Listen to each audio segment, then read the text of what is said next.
Let me just remind you the sanitary rules for this event. So we recommend you to wear the mask inside because we are a lot of people coming from many places. So we recommend you to wear the mask inside. If some of you doesn't have a mask, we can provide you one. And then, well, to it, you can take it out. But inside, we really recommend it to wear it. So without any further delay, I would like to welcome Mr. George Alexakis for the opening ceremony of this event. Enjoy and welcome in Barcelona.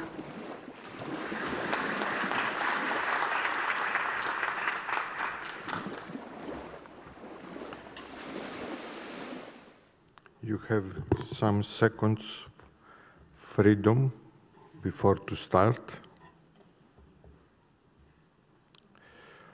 Ladies and gentlemen, dear colleagues, it is our great pleasure to welcome you today to this joint capitalization event on circular economy in the Mediterranean, which seeks to shed the light on the development of circular economy within selected sectors of the blue economy in the Mediterranean, namely fisheries and aquaculture, nautical tourism, and port activities, including build shipping and repair. My name is George Alexakis. I am Vice Governor of the region of Crete, in charge of European and international affairs. Also, I am Vice President of CPMR, in charge of maritime affairs. I will be speaking on behalf of the CPMR, coordinator of the transferring activities of the Interreg Med Blue Growth Community Project.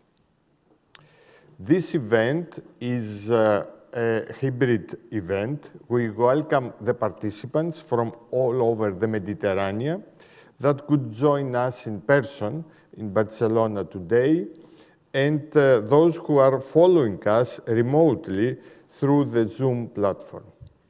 We will make sure that you can follow properly all the conference. You are more than 300 to register for the event.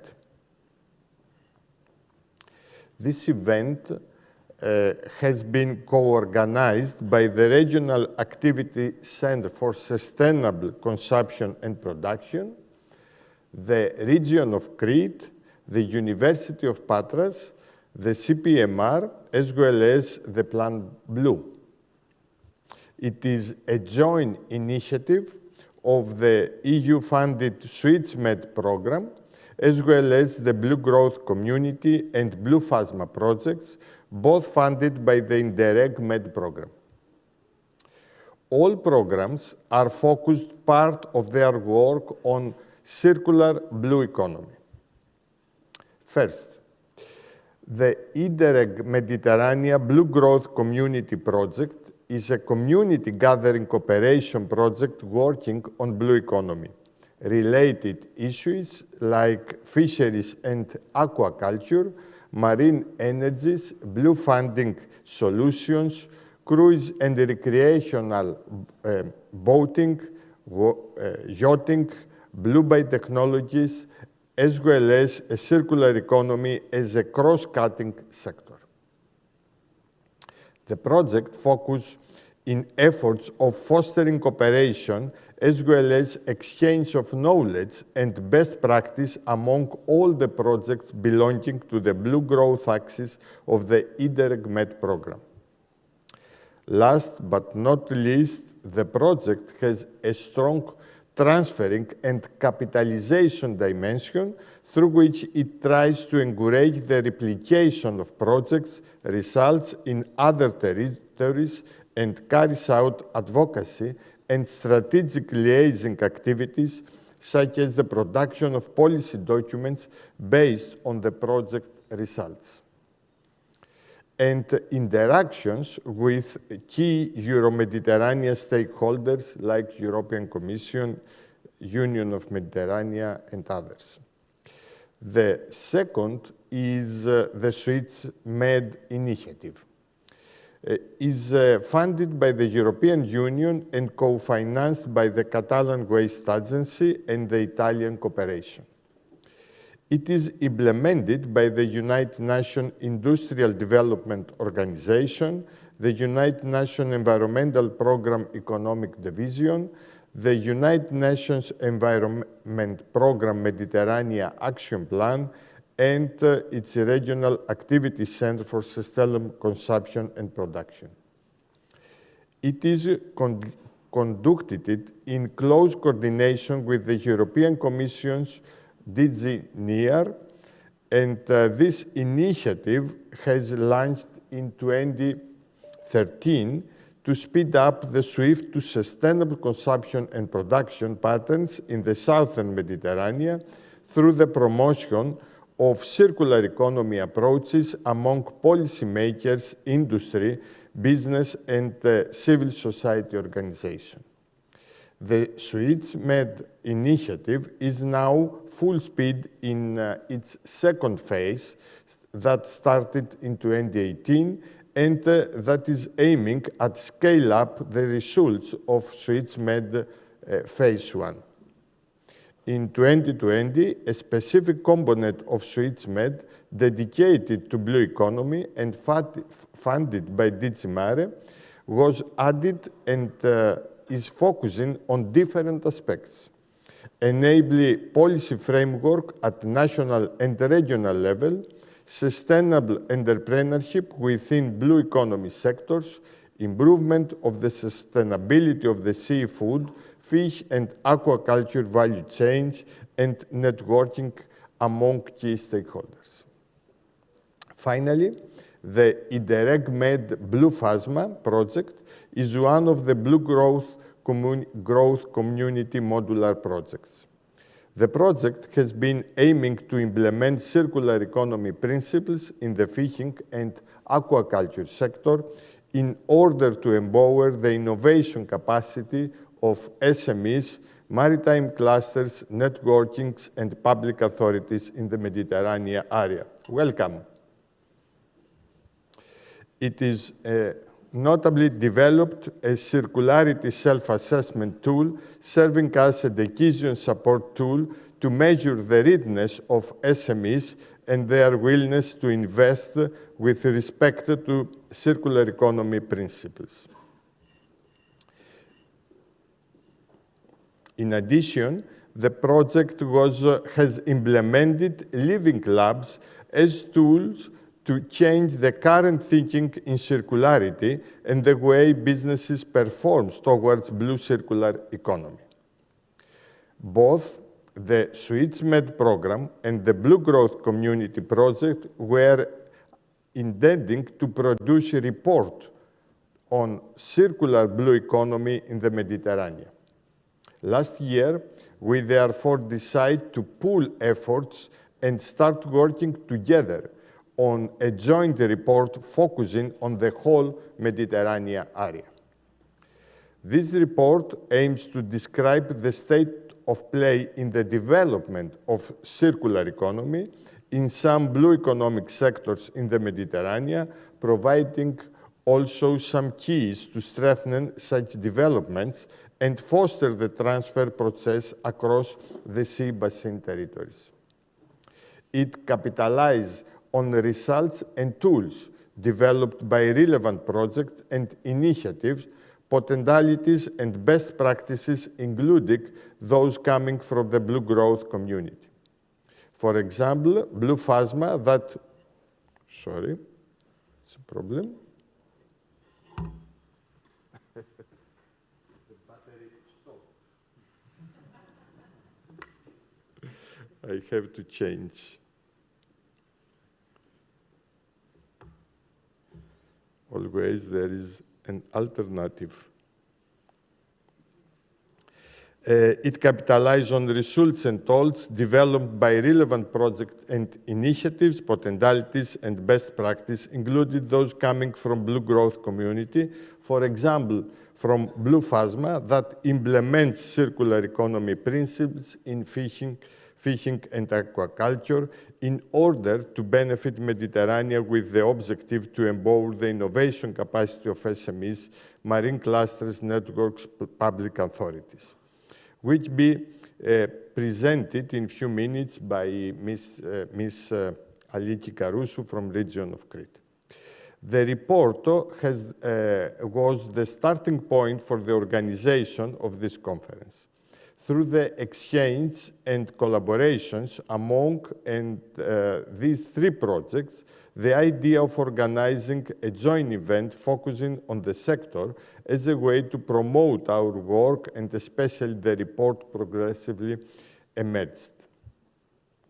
This conference will be structured as follows.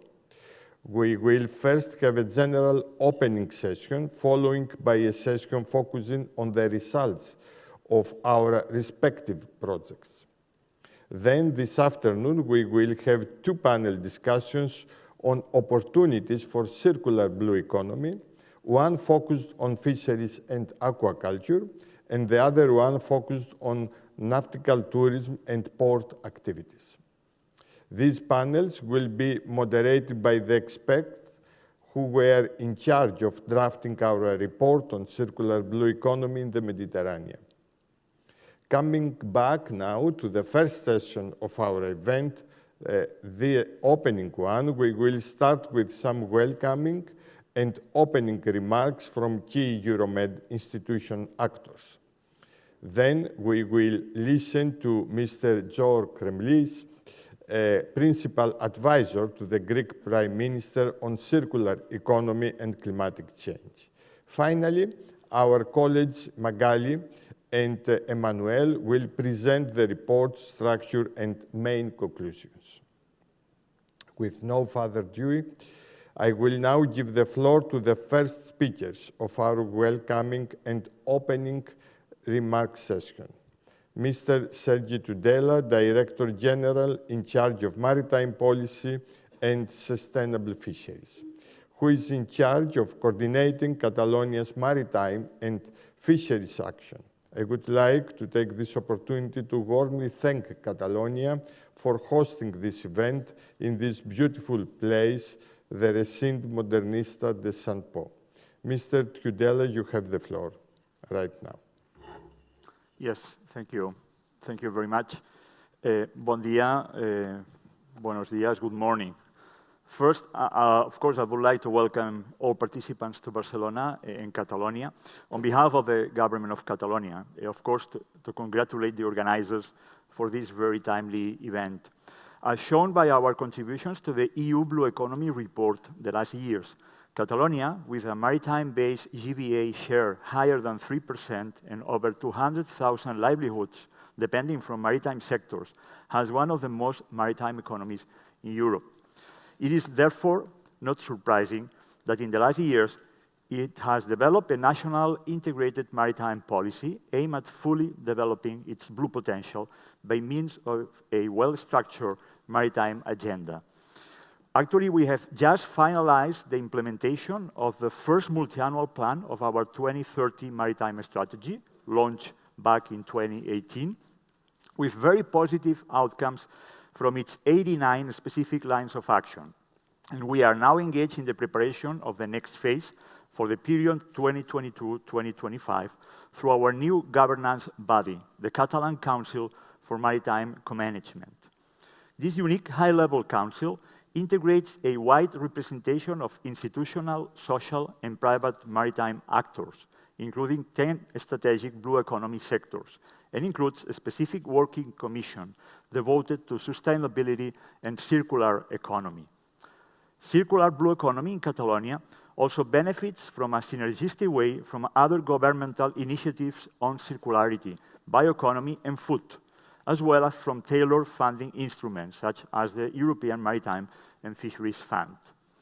A testimony of this supportive environment for the emergence of transformational initiatives on circular blue economy are the different initiatives that have developed the last years, ranging from the valorization of seafood byproducts or of poorly demanded fish species, thus reducing wasteful practices, to the elaboration of agricultural fertilizers out of shellfish leftovers, to the provision of services for green vessel decommissioning based on the reuse of some components, or the phase-out of plastic seafood containers in favor of new plant-based materials, just to mention a few. A sample of them from all over our country will be presented to you tomorrow morning. In this context, it is important also to mention the crucial role of science, of the transfer of knowledge from science to business entrepreneurs to inform successful initiatives. In Catalonia, such is the role of BlueNetCat, the Blue R&D transfer platform, including over 400 researchers from a wide range of maritime disciplines, specifically created to support the implementation of Catalonia's maritime strategy. As an example of this, tomorrow, actually precisely tomorrow, and always under the framework of the maritime strategy of Catalonia, an important event on algae aquaculture will be conducted in the south of Catalonia, in La Rápita, organized together with UN FAO through the GFCM. I wish you a very fruitful work today and tomorrow, and really hope to see many of you back to Catalonia in the near future, collaborating with our thriving blue economy ecosystem. Thank you very much.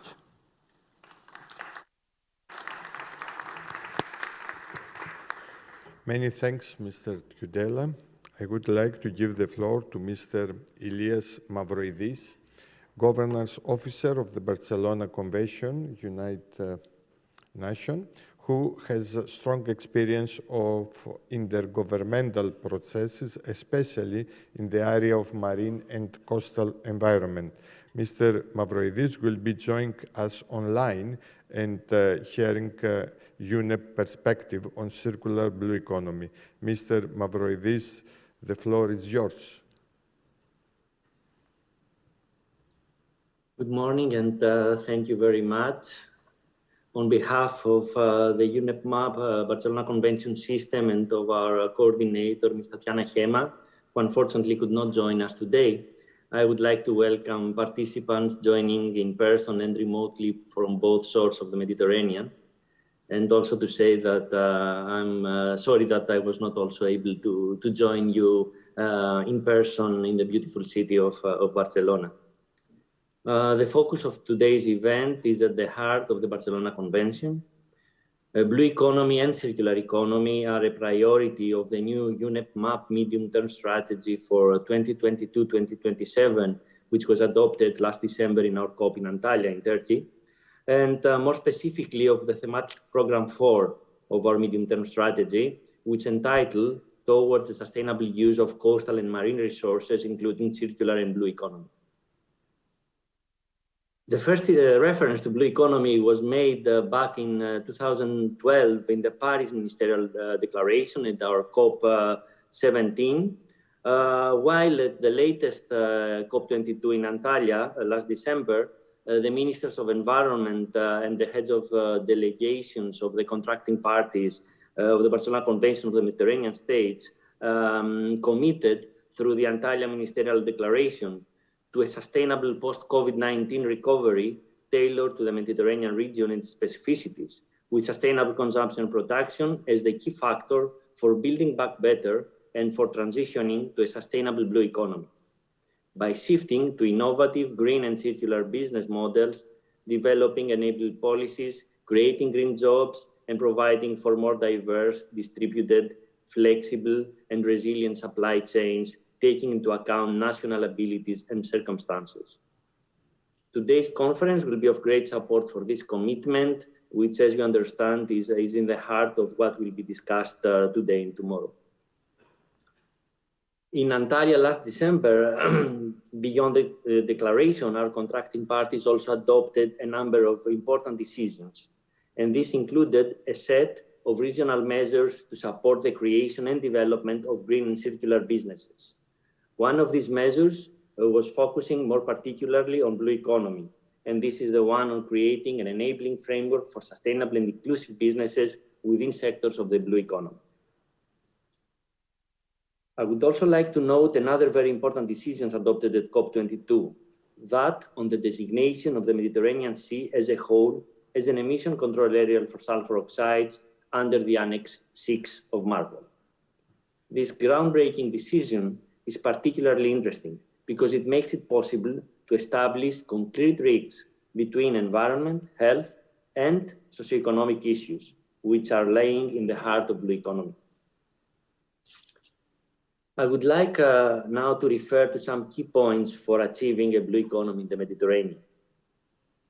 The sustainable blue economy should be a low-polluting, resource-efficient, and circular economy based on sustainable consumption production patterns, enhancing human well-being and social equity, generating economic value and deployment, and significantly reducing environmental risk and ecological scarcity.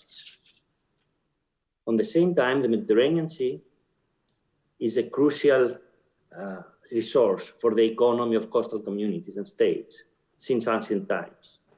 Its potential contribution to sustainable jobs creation, food security, clean energy supply, circular economy, and sustainable mobility is huge.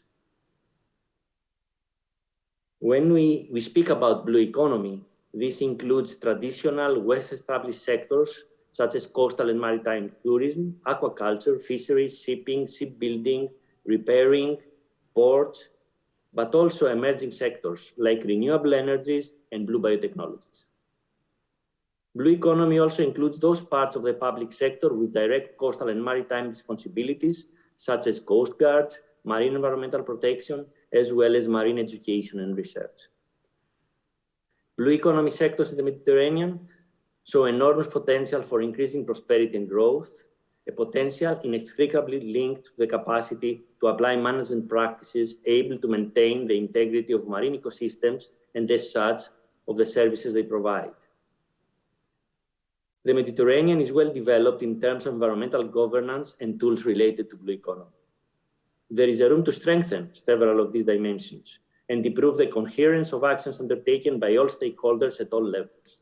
In this regard, there is clearly a room to better integrate circular economy approaches in the blue economy sectors in order to avoid generation of waste and pollution, keep the value of products and material within the economy, and regenerate nature.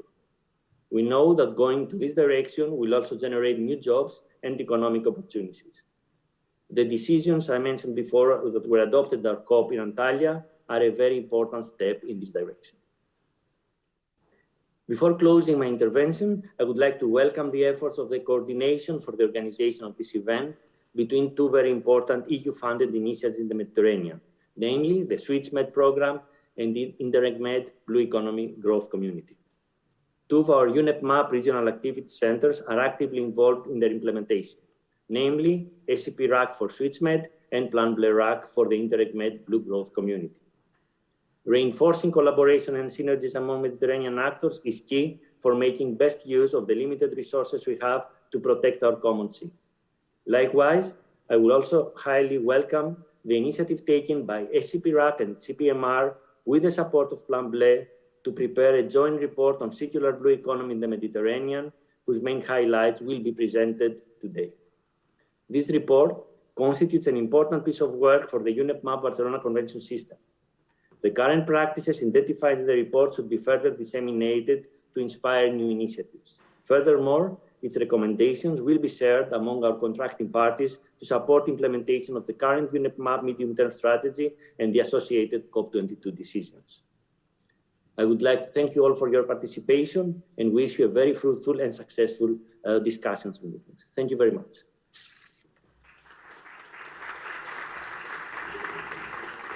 Many thanks, Mr. Mavroidis. I would like now give the floor to Mrs. Alessandra Sensi, Head of Sector for Environment and Blue Economy at the Union of Mediterranean, who has extensive experience related to environment. Ms. Sensi will be sharing information of the UFM action related to circular blue economy. Ms. Sensi, you have the floor.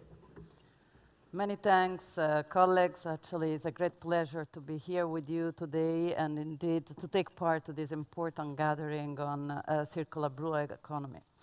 As you know, the Union for the Mediterranean last year in 2021 approved the second very important UFM ministerial on sustainable blue economy. And when I refer to the UFM countries that adopted the declaration itself, I refer to the 42 Euro Mediterranean countries that were able, just after 5 years, 5 from the very first ministerial approved in 2015, to be even more ambitious and renew actually their political commitment towards a much wider set of areas, going from governance to research and innovation, food from the sea, aquaculture and fisheries, maritime transport and ports, marine litter, tourism, maritime spatial planning, renewable energies, maritime safety and sustainable investment. And I'd like actually on this precise occasion to thank our co-presidencies, so DG Mare present here and actually our Jordan co-president that were actually very much committed and able to endeavor such important achievement. This declaration is particularly important as enable us to have two important elements getting together: the political commitment, but also a very operational approach to how we want to get and operationalize, let's say, our engagement around sustainable blue economy. And that's why, and again, let's say, upon an important suggestion by the Jordan co-president and the Southern Mediterranean countries, we have engaged into the preparation of a roadmap for the implementation of the declaration itself, which is actually becoming the core of the activity, making a state-of-the-art of where we stand, and there are many, indeed, let's say, projects, activities, initiatives, overall action, I would say, running around the very many topics I mentioned. So there is a lot of financial support to blue economy at the moment, but of course what is a challenge is to have all these coordinated and let's say structure in a way so that the impact can be actually what we want to be. So this is actually the effort that we are doing in terms of coordination among indeed the various activities, the various action, but also the different stakeholders. I have to thank actually the stakeholders of the blue economy community, which are many, committed and actually always very positive in terms of contribution to a dossier that, of course, requires competencies, but also a constant attention. I'd like also to mention that within the process related actually to the preparation of the roadmap, we are doing an important exercise at the moment with the countries, which is actually still remaining clear that the top priorities are already those identified in the ministerial declaration, which I just mentioned, to make a further exercise, so to identify, let's say, the gaps, the needs, and let's say the first areas for further, let's say, action, meaning technical assistance, joint projects, policy dialogue, and so on. So out of this, just recently, we are getting around an agreement on these areas, which are indeed the small ports and marinas, with an approach to transformative innovation for indeed small-scale ports, fostering the ability of the ports in adopting a fully circular model, indeed also linking with aquaculture, fostering indeed ports as hubs for clean and renewable energies and alternative fuels. Furthermore, another area of, let's say, focus is going to be the local value chains, innovation, and in particular also the scale-up of good practices on sustainable food value chains.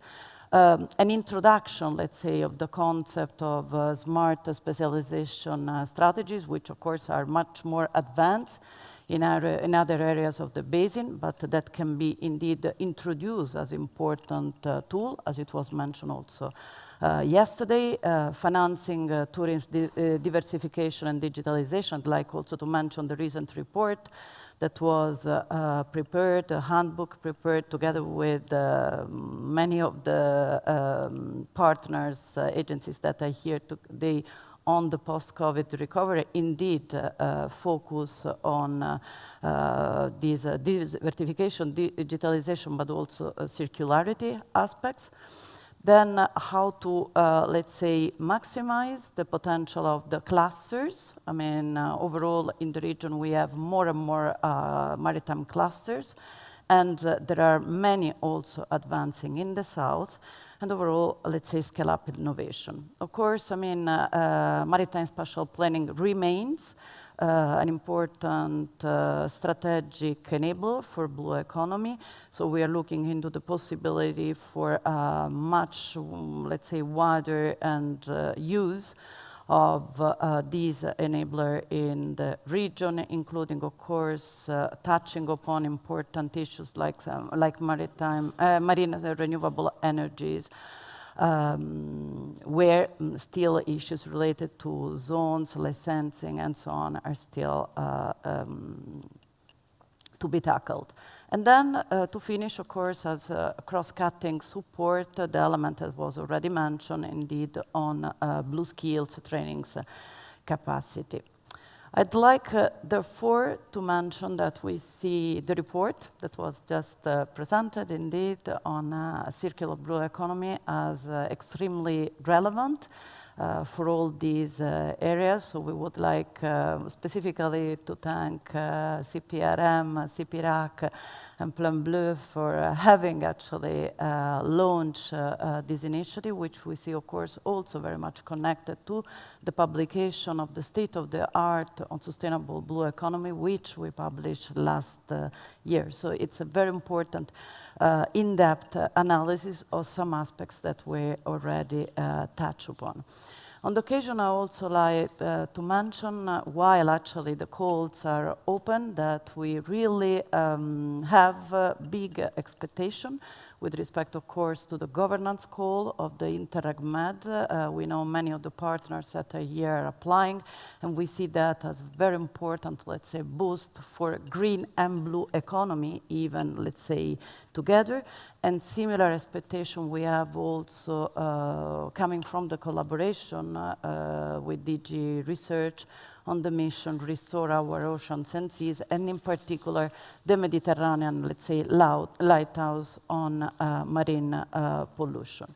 I'd like to conclude actually making a reference to some important events actually of this year.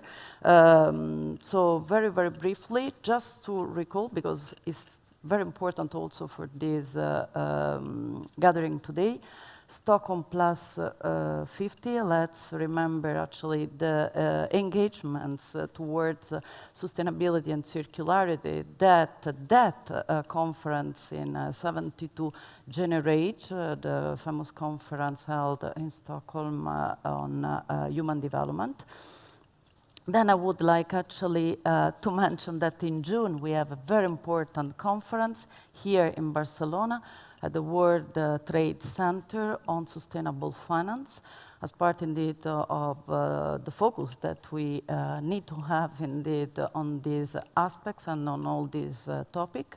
So banks will be here. The conference, fully sponsored actually by DG Mare, will be focusing on access to finance on one side, so with the participation of banks, but also of entrepreneurs and business.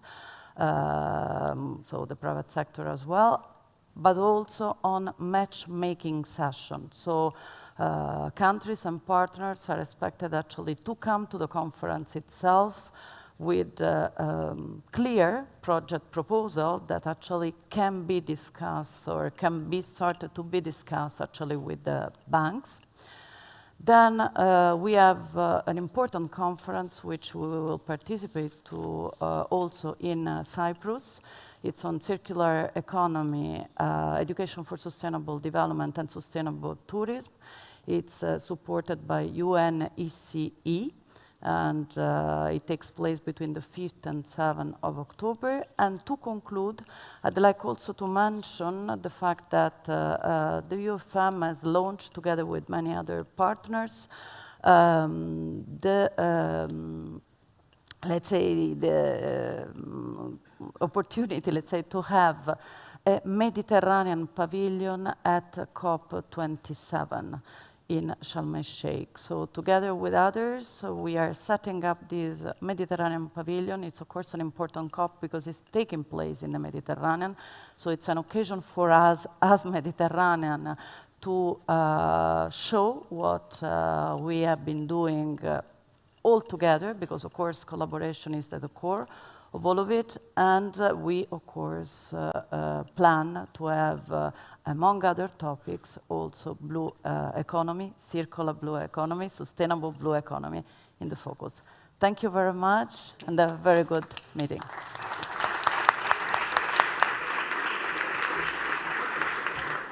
Many thanks, Mrs. Sensi. I would now give the floor remotely to Mr. Fabio Fava, the Italian representative of the BlueMed Initiative on behalf of BlueMed GSO WG, who is the Euromed group of senior officials of the BlueMed Initiative and the Horizon EU Cluster 6 Programming Committee. He is also the Italian representative, the Working Party of Biotechnology, Nanotechnology, and Converting Technologies of the OECD. Mr. Fava, the floor is yours. Good morning. Thank you very much for the invitation.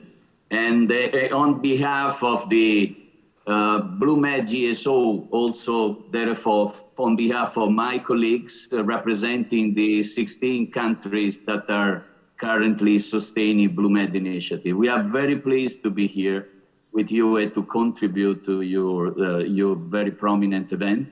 And sorry for my inability to be there with you today.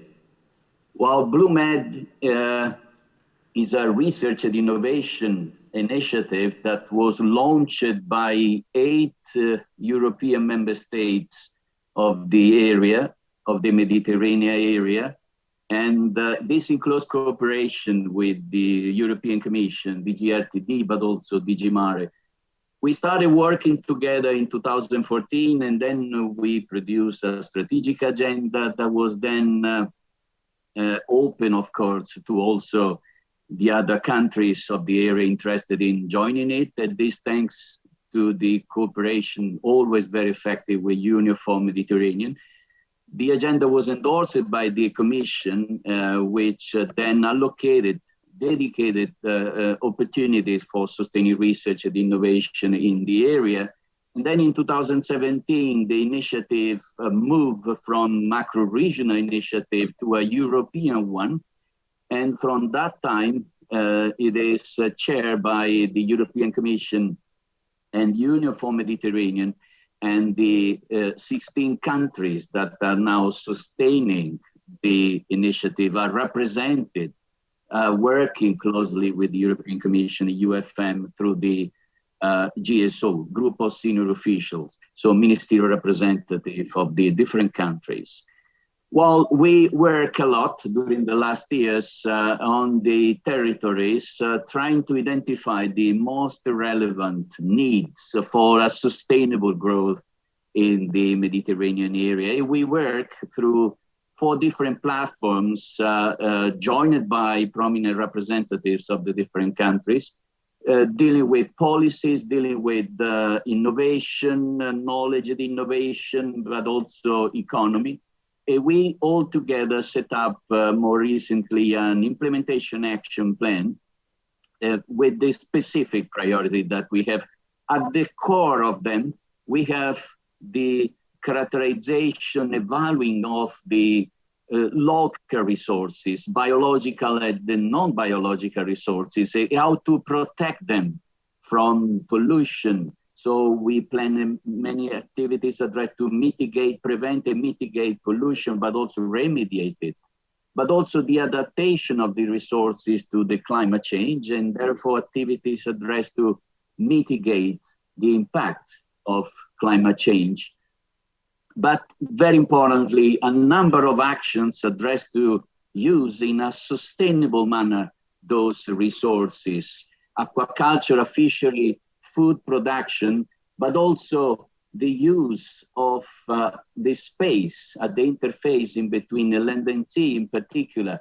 So an effective spatial planning, but also tourism, most sustainable tourism, along with other prominent actions addressed to improve sustainability and circularity in the transportation, marine transportation, green vessels, green ports, but also renewable energy production from different parts of the areas of the Mediterranean Sea. And then observation, observing, collecting data, and sharing, open data, open science, open innovation, crucial elements for improving sustainability, to be more present and active properly for mitigating the challenges. And then connecting public, private sectors, institutions, and the society, but also providing opportunity for education, blue skills, and blue professionals. These are the priorities on which we placed our attention and we focus our strategy. But we have been also active in concrete, and in particular facing one of the most important problems that the Mediterranean Sea is facing, the one of pollution due to the microplastics, due to the intensive industrial activities that we have in place, responsible for, of course, the important gross maritime product generated by the area.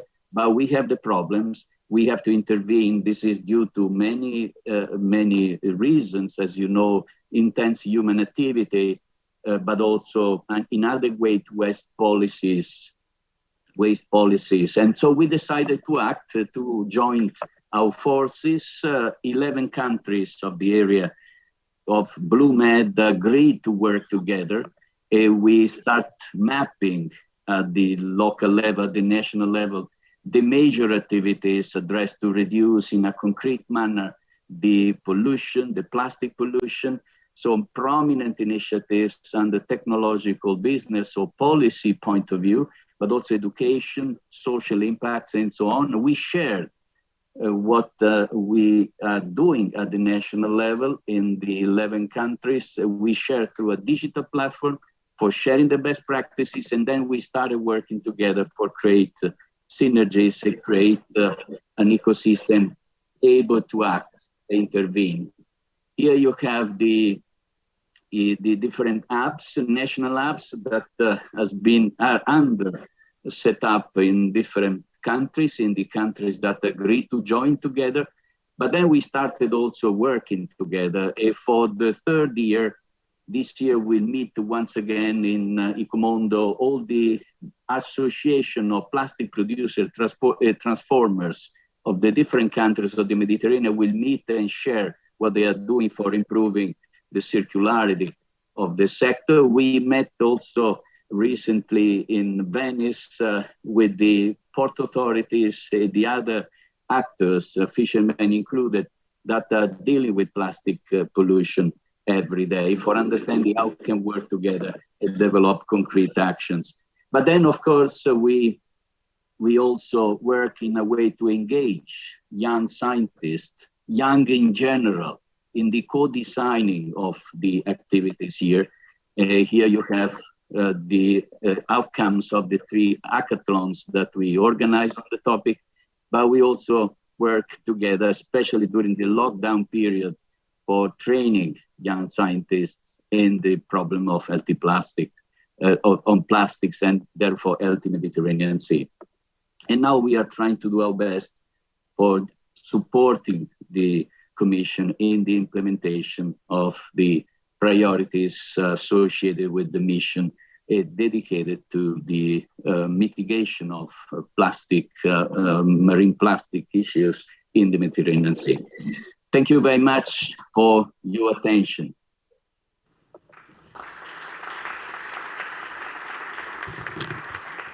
Many thanks, Mr. Fava. Now I would like to give the floor to Mrs. Eleni Hatzigianni, Policy Officer at the DG Mare in Unit A3, related with sea basin strategies, maritime regional cooperation, and maritime security. Mrs. Hadzigianni holds a PhD in marine ecology, environmental biology, and a diploma in geology, and previously was director of environment and spatial planning at the region of Crete in Greece. He will share with us some consideration from DG Mare on the circular blue economy. Ms. Hadzigianni, you have the floor right now.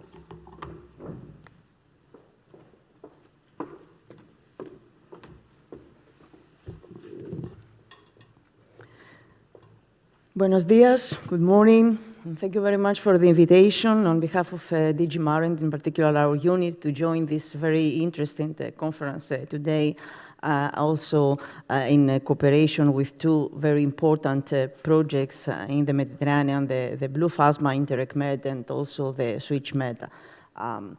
I'm Eleni Hadzigianni, as already introduced, and I will focus on the current policies on behalf of DG Mare towards a sustainable economy in the maritime domain, which is, let's say, very relevant when discussing for the circular economy in the marine and coastal areas. I always like to start with a couple of figures, not only because it is important to realize the size of the economical activities in the blue economy sectors, but also to realize that this is a very, very important reason to tackle this issue of preventing the pollution through circular economy approach in the coastal and the marine environment, because, for example, in the Mediterranean, coastal tourism, which has found to be the most important in terms of economical values sector, has a significant impact to the environment and particular to the accumulation of plastic because of the huge number of visitors coming each year to Mediterranean coastal areas. DG Mare last year, and in particular in May 2021, has published a new approach towards a sustainable blue economy in the European continent by focusing on how we can transform from the way we are using so far to deal with blue economy sectors to a more sustainable way by preserving also the environment, by also being in line with the 2030 agenda, the SDGs, and also the lines of the European Green Deal towards greening the sectors, towards digitalization, recovery from COVID, but also for facing current and future challenges we are having in front of us. So we are now, let's say, focused on reconciling the way we are addressing our activities at the coastal areas at the sea by focusing on the environmental sustainability, on the social sustainability, and also on the economic sustainability, because this is, let's say, the key approach for addressing the sustainability. In the blue economy sectors as well, we cannot be left behind when talking for greening and protecting and addressing sustainably the environment and the place where are located all of the human activities. So with that approach, and during the last years, we eventually, let's say, tried to and managed to have an evolution in our policies, which started actually by sectoral policies a couple of years ago, like, for example, the common fishery policy and the maritime transport policy, and then going to integrated maritime policy by addressing the Marine Framework Strategy Directive, also the Marine Spatial Planning Directive, and relevant documentation with those documents. And then going on 2012 to very well known to everybody, Blue Growth, which actually was a first communication tried to map and identify and address all the economical activities and coastal and and marine areas. And now, since 2021, going from blue growth to a new approach, which is actually, as mentioned before, the sustainable blue economy, referring to the all activities taking place in the coastal and marine environment under the umbrella of the blue economy sectors, but in a different way of doing the activities the way we were used to do them all the years before, and by also doing differently and different activities as well, and I will explain later.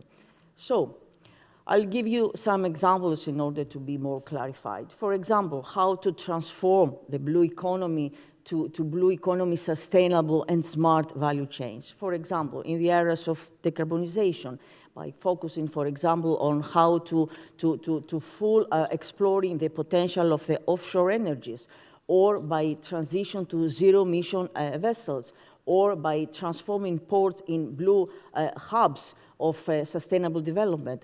When speaking for biodiversity protection and coastal resilience, by trying to protect and restore the coastal and marine ecosystems and investing in nature-based solutions in the coastal areas, and also by trying to value natural capital by promoting the sustainable tourism or by alternative forms of tourism, like, for example, the ecotourism packages.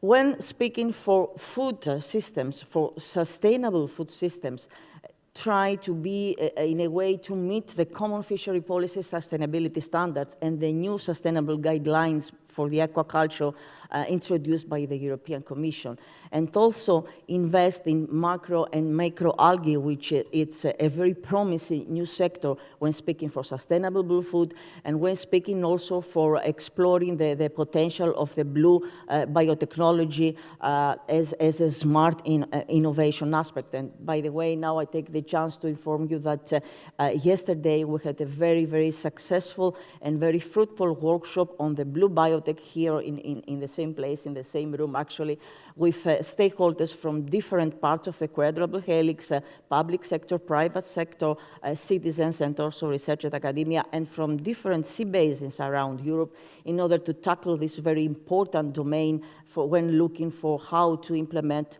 the smart specialization strategies of the regions, and also establishing the regional collaborations and innovative partnerships. And then for the circularity, by addressing the circularity in the marine environment, it's a great opportunity in that case to focus on how we can change our way of having our activities at sea by reducing the micro and the microplastics, for the macro and the macro and the microplastics, for example, or investing in new technologies by focusing on circular methodologies in fishing gears, for example, or in aquaculture farms, and also by developing recycling facilities for the ships, for the ports, or for the recreational boats or of the offshore platforms when being activated in the marine renewable energies. So, focusing on sustainable food, this is a very promising sector when addressing this circularity by taking into consideration that farm fish and seafood generate a lower carbon footprint, but also that the shift to sustainable fish and seafood production must be also accelerated in terms of this approach, by also fostering alternative feed materials and also investing on algae, which should become a very important source of alternative protein in the near future. But also when addressing the prevention on marine litter and the circular approach in ports, by addressing ports as hubs of blue economy and as very connected systems linking the city, the inland, with the sea.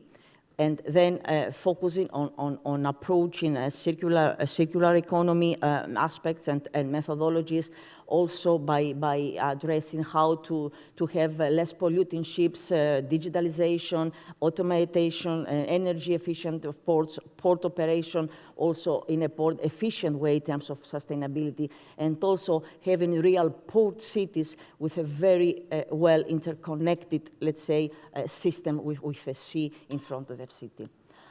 So, Speaking of marine litter, which is, let's say, the core of this approach when addressing circularity in the marine and coastal areas.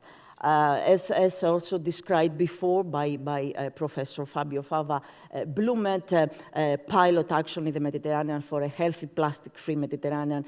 It was a very, very good initiative which aimed to promote specific activities on behalf of the countries through the national hubs created in the countries participated in this Blumet pilot action.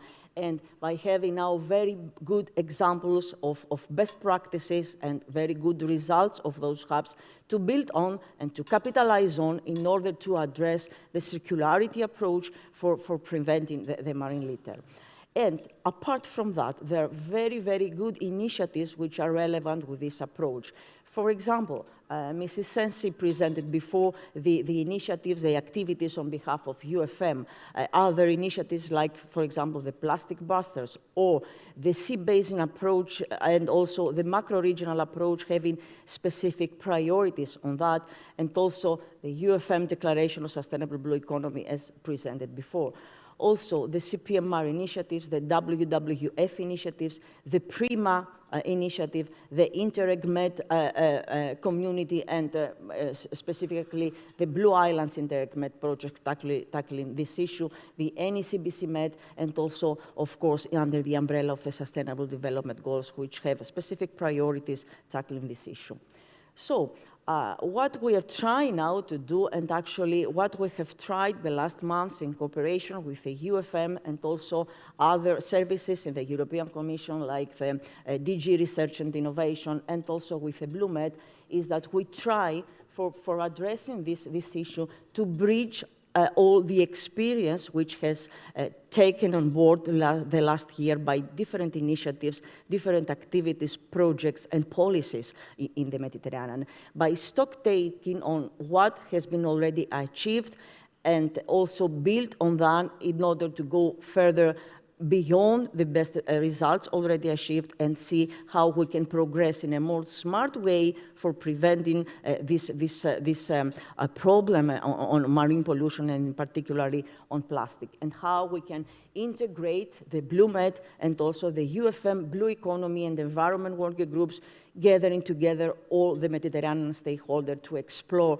synergetic approach.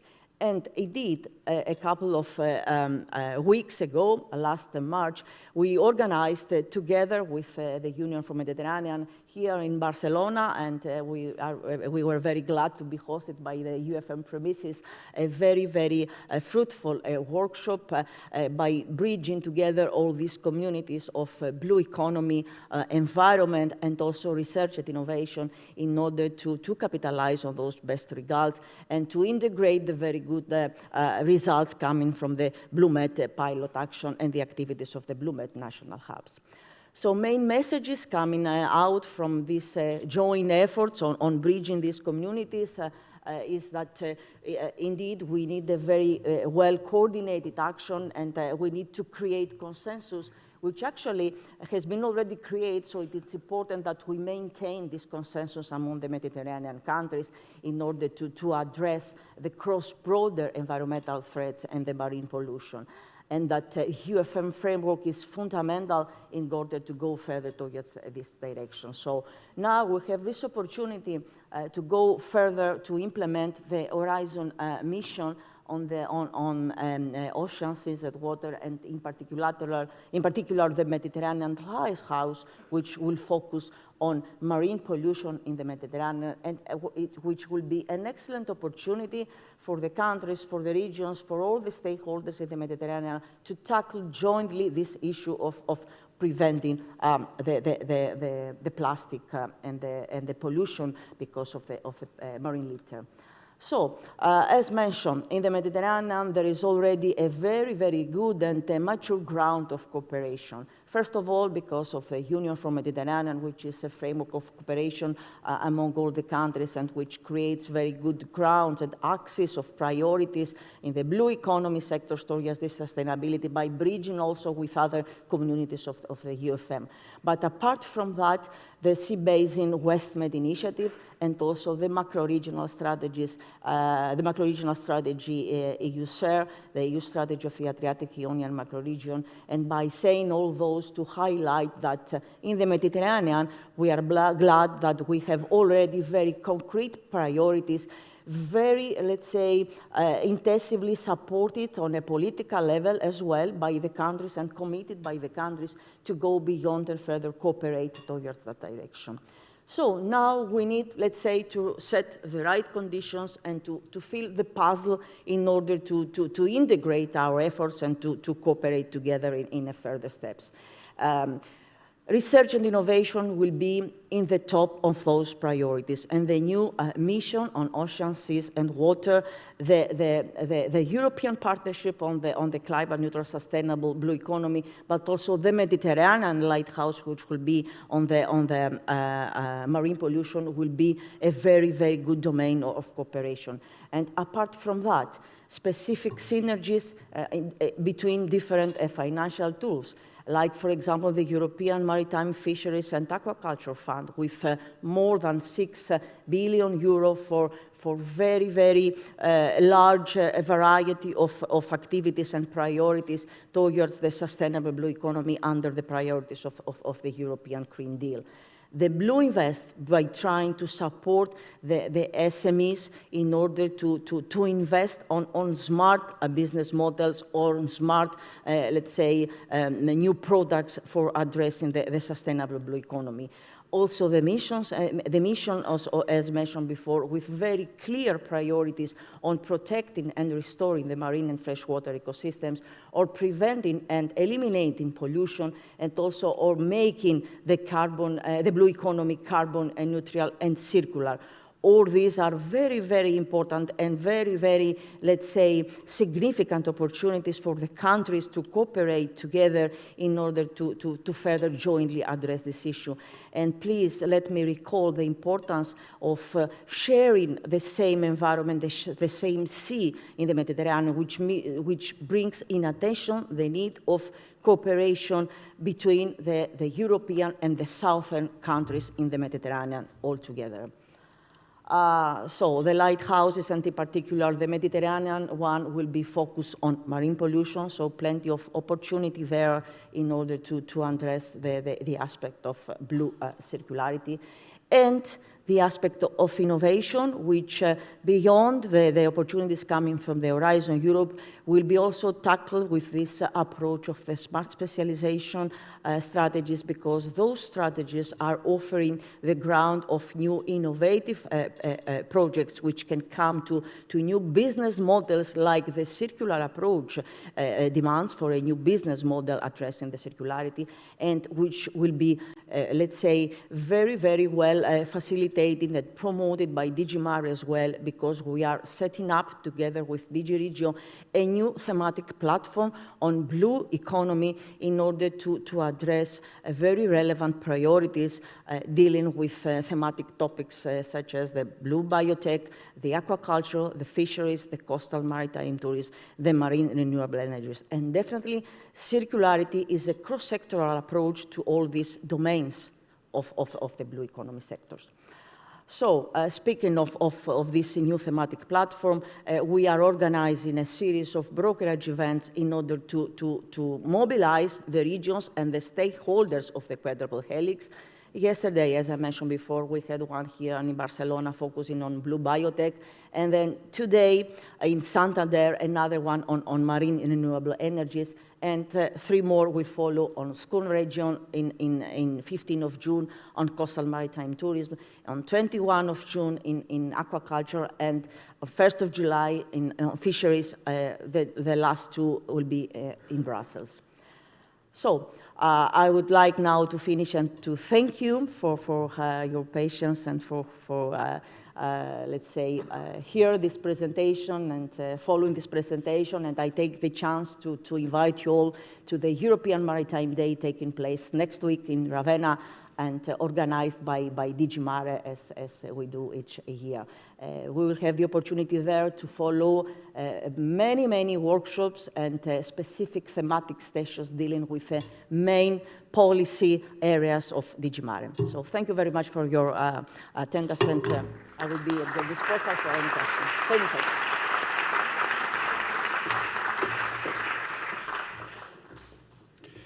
Thank you very much. Please let me thank again all the speakers of the welcoming and opening remark sessions.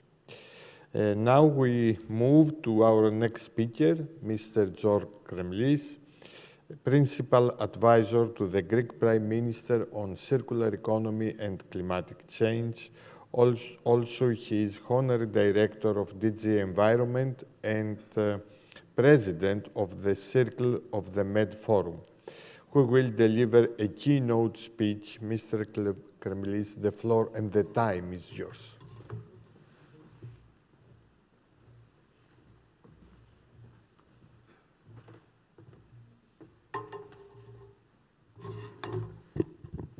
Thank you, Mr. Alexakis.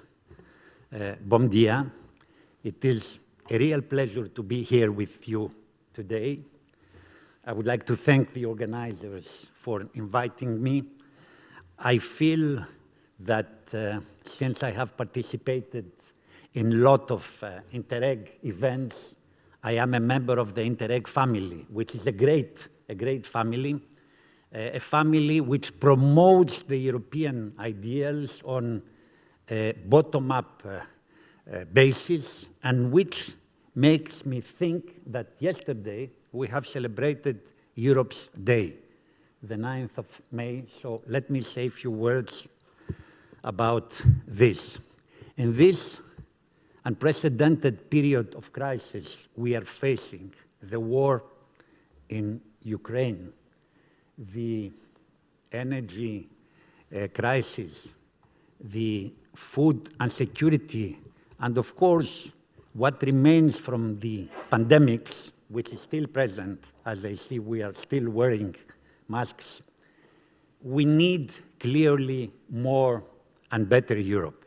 The conference on the future of Europe has ended, and there was a great event yesterday in the European Parliament to take note of what has been discussed during this very broad process where the civil society and all the European stakeholders have participated. Now it is time to move ahead and to go for a convention which will lead to new treaties, to amend the Lisbon Treaty, which was a far-reaching treaty, with a view to promoting further what needs to be done within the European Union.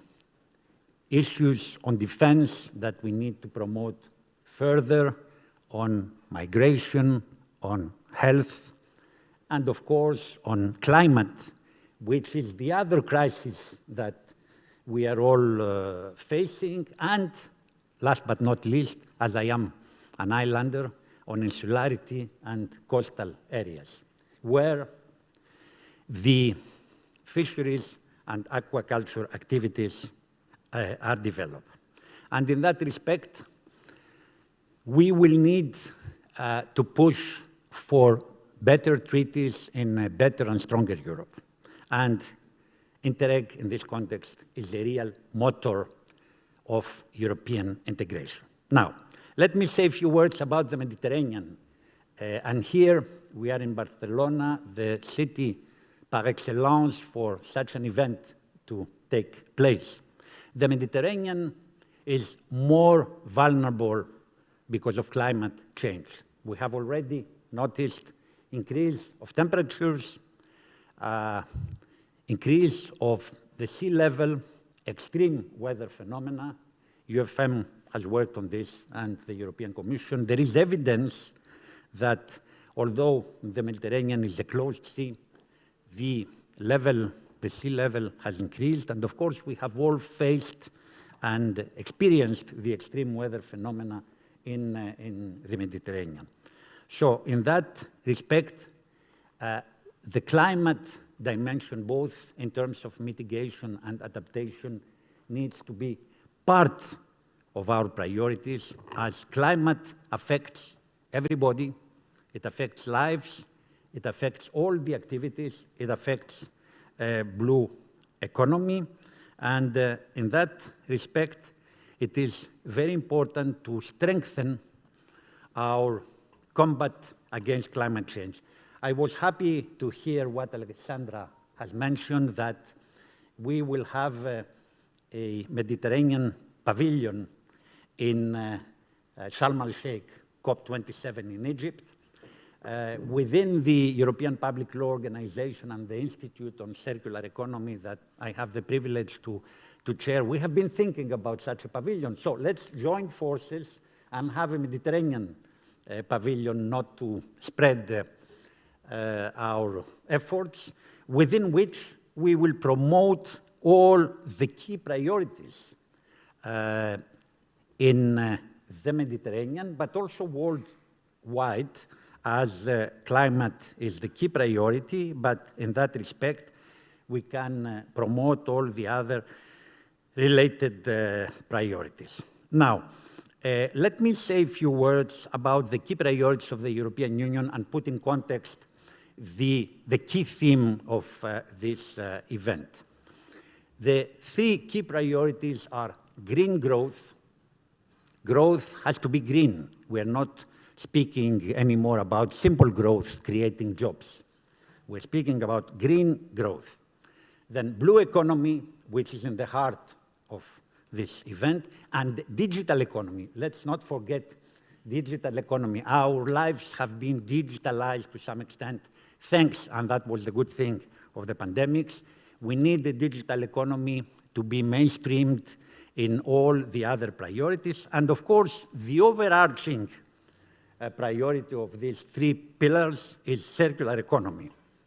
Circular both in terms of context, the context within which green growth, blue economy, and digital economy has to develop needs to be circular, and of course, the activities have to be circular. Madam Hadjigianni has referred to the circularity of the specific activities, and here we are talking about fisheries and aquaculture, and of course, it is important in the context of circular economy to promote bioeconomy. This is part, it is a component of circular economy. Maritime spatial planning, to which both Alessandra and Ms. Hadjigianni have referred, is also extremely important because we need to plan everything in the maritime space and moreover carry out for the maritime spatial plans strategic environmental assessments. This is a holistic approach to assess the cumulative effects and all the impacts of the activities, as fisheries and aquaculture are not alone. They are developed in a context where, for example, you can have exploration and drilling for hydrocarbons, or you can have other types of activities which can affect the specific activities. Therefore, developing maritime spatial plans is extremely important, and of course, assessing them under the strategic environmental assessment with public participation, as public participation is the key element of circular economy and of all the activities that need to be developed is extremely important. Now, fisheries and aquaculture are also extremely important, and it has been said by Ms. Hadjigianni, for the food chain and for the food insecurity, because we are also facing a food insecurity, and I was puzzled when I heard the message by a German minister that households had to buy food. So there is a general feeling that there might be a problem of food scarcity, and in that respect, fisheries and aquaculture being greener than other types of food supply can be a solution to that effect. But what is important is, and it has been said, to reduce the environmental, the climate, and the energy footprint of fisheries and aquaculture.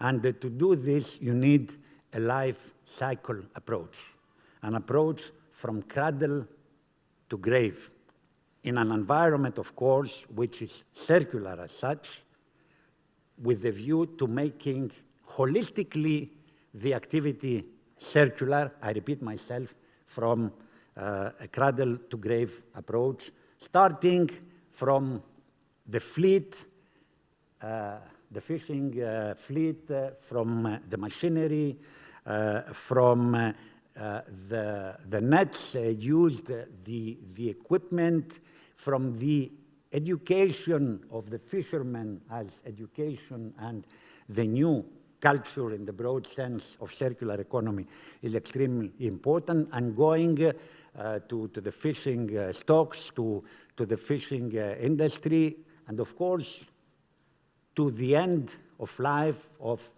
the fishing products or the residues, the waste from the activity, which are biomass. They shouldn't be considered as waste. They should be considered as secondary products or raw materials from which we can produce other products or from which we can produce energy. Biogas, biofuels, and compost of very good quality, and feed.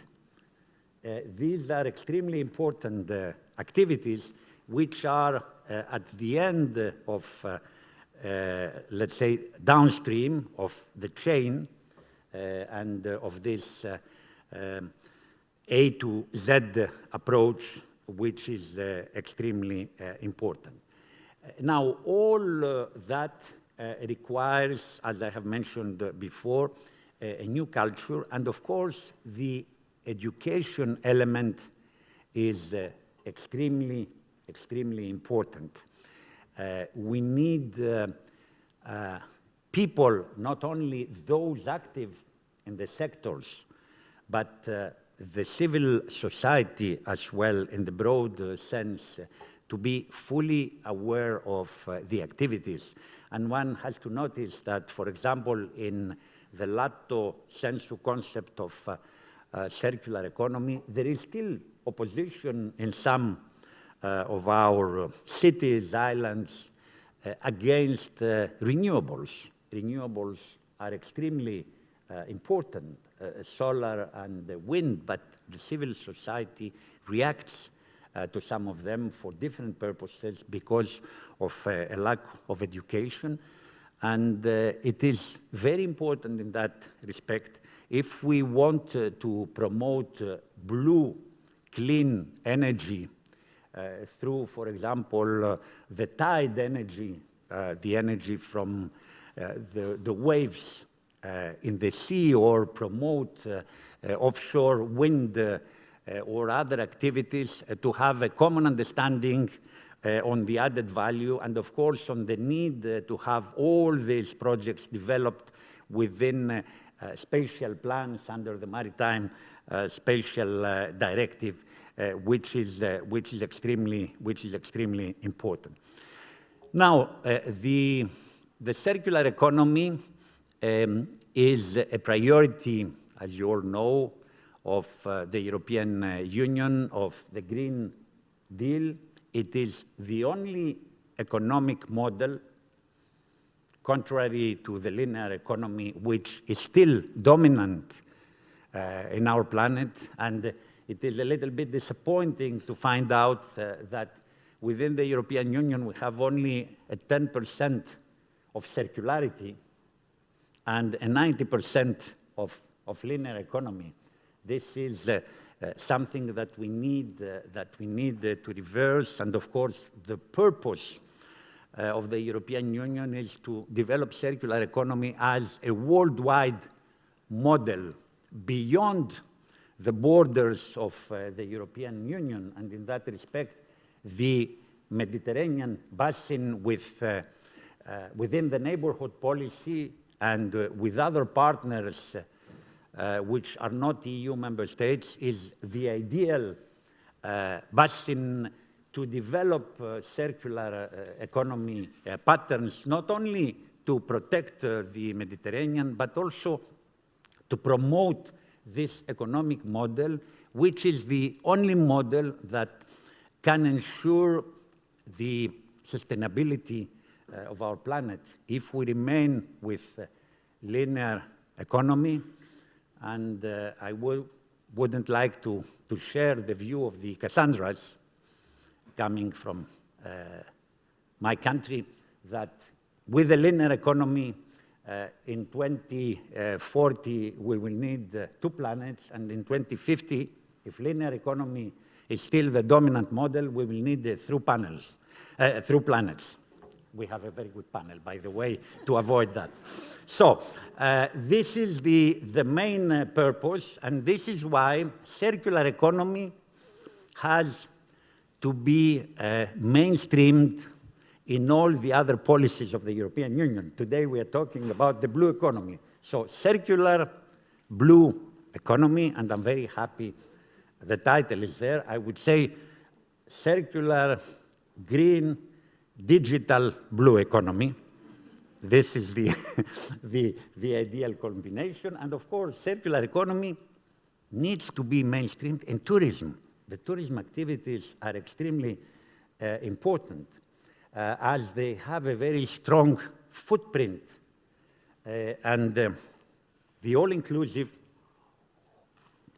as you all know, which is the dominant model, has a very high footprint compared to the non-all-inclusive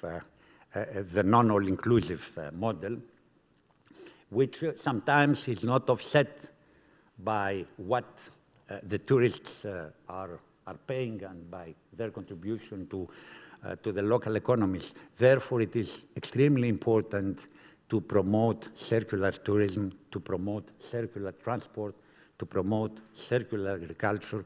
And today, of course, we are promoting circular blue economy in all its facets, with a particular emphasis to fisheries and aquaculture. But this has to be developed on a much broader scale, as this should be the dominant trend.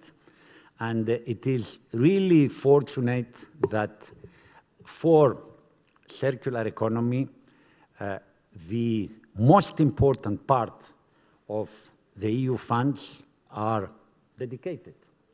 This is really very good to know. The Recovery and Resilience Plan, the next programming period, Horizon 2020, Interreg, are putting specific, particular emphasis to circular economy in its holistic approach, and are there to support this energy transition and the climate neutrality, which we all need. Of course, with the energy crisis, we all had to compromise somehow with our climate neutrality roadmaps. And in Sharm el-Sheikh, we will need again to rethink on how we should proceed. But for me, a key, let's say, conclusion in Sharm el-Sheikh should be that we need to promote circular economy as the model which will be the one enabling us to control the increase of the temperature not to exceed 1.5%. And in that respect, the adaptation plans should be combined, and this is my last word, with the circular economy plans that need to be developed both at national level, at regional level, and at local level. In the future, we should not speak anymore about smart cities, Barcelona is a smart city, and I'm always very happy, and I take photos to see that you have 5, 6 different bins for the collection of waste. And I take photos and I send them to my country, and I make the promotion also to other countries. This is a smart city par excellence. I believe we need to promote the more holistic model of circular city, of circular coastal areas, of circular islands with specific plans. And in that respect, in such plans, you need the climate adaptation plans and, of course, all the activities to be spelled out with a view to reducing their climate, environmental, and energy footprint. I have noticed that we have spent more time than what was planned. Therefore, I will stop my presentation now. I would be very happy if there is any question later on, Mr. Chairman. And I wish you a very successful meeting. And once again, I believe that within the Interreg family, I'm looking forward to Ravenna, by the way, I will be there as well, we will be able to become the voice of Europe, the voice of circular economy, and also the voice of a stronger and better Europe. Thank you very much for your attention.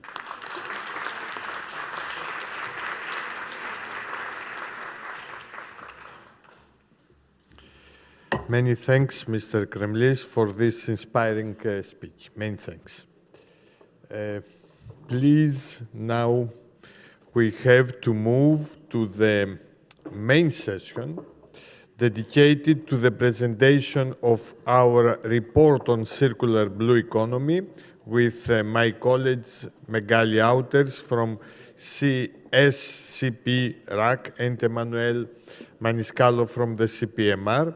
Will now present the structure and the main conclusions of the report of the circular blue economy in the Mediterranean that our respective projects have been jointly developing over the past month. So, the floor is yours and the time. The time now, it's okay, we are out of the program, but who cares? We'll do our best so that we can have a coffee afterwards, don't worry.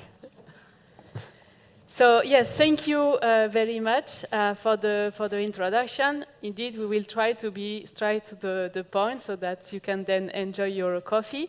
So as announced, we are together with Emanuele, we are going to present you the main highlight of the report that has been further referred to in the opening this morning, where we try to focus. Maybe I don't know if I have the yes.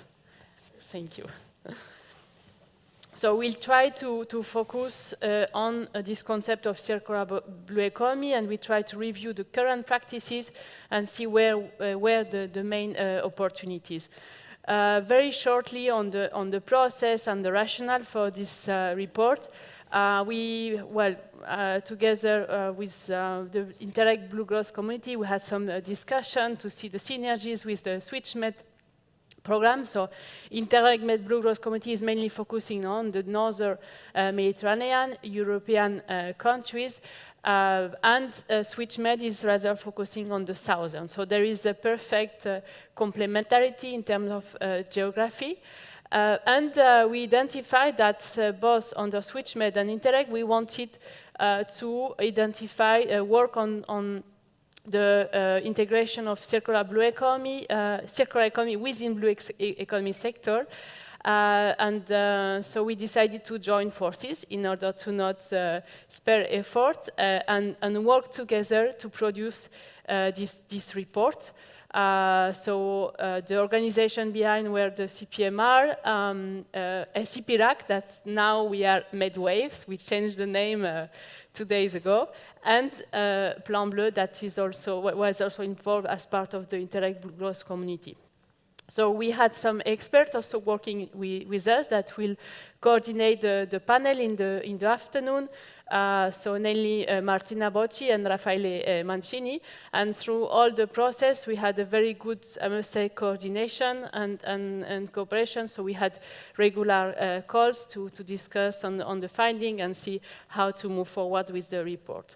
So now I will let Emmanuel to present the selected sector for the report. Thank you, Magali. Perhaps just a few last words about the report, just to mention the fact that this work, is not finalized. We will come back to this at the end of the presentation. And just to mention that we're in the process of collecting feedback, which is almost closed, and we want to take the opportunity to thank the key Euromed players we have solicited to get some feedback and inputs on the report, especially the Union for the Mediterranean, among others, but there were many contributing to making this report even greater and to improve the content. So yeah, about the sectors, so very briefly, just to explain a bit the rationale behind the content itself of the report. We, of course, couldn't focus on all the sectors that the blue economy has, because none of them are very relevant with regard to circular economy. And besides, it would have been a very huge work, perhaps 1,000 pages at least. So we need to focus on some specific sectors that we thought were most relevant. Also considering the sectors on which our respective projects are focusing on, both SwitchMed and the Blue Growth community. So what we did was we had several meetings, several discussions to define them, but we, with the support of the experts that Magali mentioned, we came down with some sectors based on a selection which was made based on several criteria. So for instance, we wanted to have, of course, a blue growth community focus, as I said, so bearing in mind what the project is focusing on. Also, what we assessed was the potential for circularization, the opportunities for local communities, the job intensity and potential, and also the established blue sectors, which were the ones with the most potential. And so based on this, we came down with 6 sectors that are included in the report, which are fisheries, aquaculture, port activities, shipbuilding and repair, mariners, and boating and yachting. So now regarding, so we had the introduction of the blue economy sector. Now let's have a look at circular economy. We just wanted to come back to the concept of circular economy. What do we mean? So as it was reminded by Mr. Kremlis, we want to move from a linear economy, make, dispose model, to a circular one, where we want to eliminate, the first objective will be to eliminate waste and pollution. So circular economy is not about only recycling, because we don't want waste in an ideal circular economy. So we want to take them out. We want also to circulate resources and material at their highest value. So we want to keep them in the economy. So that this is very important also to keep this mention of the value of material. So because if we downgrade the value of the material at a certain point, we won't be able to keep them in the loop, so we need to keep this value. And the third point also is that we want to also regenerate nature. This is also highly promoted by the Hellenic Market Foundation. So we want to have an economy that is protecting the nature and, if possible, regenerate it. This is valid both for on land activities, but it's also very, very important for the ocean and for the protection of the Mediterranean Sea. So we see that with this concept, well, we need a lot of change. So this implies a complete shift in the economy. A complete shift of, well, we need to change also the way we are doing business, so we need to move towards circular business model. And for the report, we try to, well, define different fields of actions that you can see here in order to go more into the details. The first one that you see is eco-design. And this is the most important field of action. Actually, it's where you can really have more impact, because if since the beginning you design product and services with a circular thinking, you will be able mostly to keep those material and product in the cycle. If you take the product at the end of life and say, okay, maybe now how can I recycle it? you will have issue because they were not designed to be recycled. So you need really, I mean, eco-design is a very, very important field of action in order to then develop other action like repair products, to reuse them, also the reduction, upcycle, recycle, and also we add in the concept of blue economy a field of action that is digitalization. So it was mentioned also earlier this morning. Digitalization is also a very important field of action to foster circular economy. So now putting blue economy and circular economy together, here we have a very short state of the play. We try to summarize the main finding on the review of practices. Actually, in the report, you will find nearly 40 case studies in those sectors. So regarding the fisheries and aquaculture sector, I think it was really clearly mentioned in the previous speech. This is a very, very important sector where you have huge opportunity in terms of integration of circular economy at all stages of the product life. So we talk about eco-design, and for example, on the eco-design of marine aquaculture. So you have a lot of very emerging initiatives that are being tested in the Mediterranean. On the production, so here we can talk about the seafood production, where you have huge opportunity for the use of byproducts from seafood production that could be reused in like pharmaceutical, cosmetic industry, so to keep the value of those products. We are talking about like the fishing gear. So we have there are also it's important to design those fishing gear so that they can well, to have a circular design of those fishing gears, and also on the recycling of waste. So this is a very important sector, and we'll talk later on because we have a project fully focusing on this sector, the Bluephasma, that has developed very interesting tool and have very interesting recommendation. Now, moving to the second sector, port activities. Here, where we see the opportunity is to have ports. Ports in the ports, you have a lot of material, no, circulating. So there are a lot of opportunities so that port can facilitate, no, this circular flow of materials. They can be hub for innovation on for circular economy. They can foster circular market. So there will be also and there are very interesting initiatives in ports that are highlighted in the report. Regarding shipbuilding and repair, this is a well-established sector, and actually, I mean, I must say that circular economy is also integrated here because ships, no, and vessels, they are made of steel, and steel has a high value, no, and can be easily recycled. So there is a lot of work done in this sector, but we need to push also to have more activities regarding the repair, maintenance, refurbishment, and also to better dismantle the ships at the end of their life.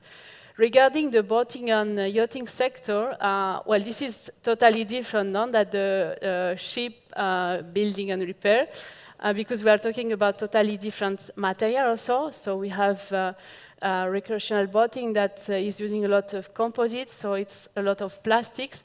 And in particular, we have these composites made with plastic and glass fiber. And here I think there are some very interesting projects to innovate in terms of material, to have material that are better recyclable, because glass fiber, it has a very low cost, and it's from the economic point of view, it's very difficult to promote its recycling. So there is a need to innovate regarding the material, but also on the way that recreational boats are designed so that they can be dismantled and that we can better manage their end of life. And finally, regarding marinas, here what we want to highlight, and that we have initiatives in the report, it's more about the role for the digitalization, and so that they can foster also this sharing economy.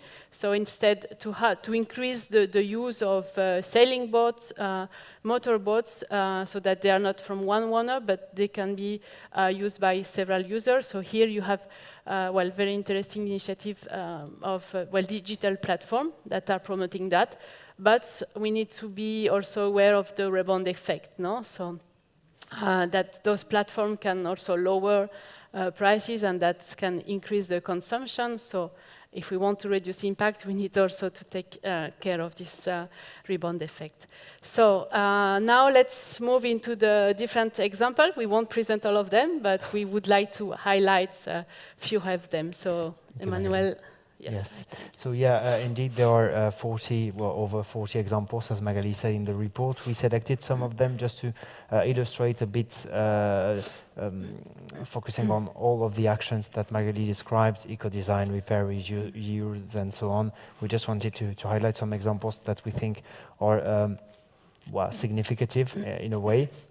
So there is one in particular which was created in Italy, which is called our composite for recyclable racing boat. You were speaking earlier about the actually the composite that's out of which the boats, recreational boats in particular, are made of.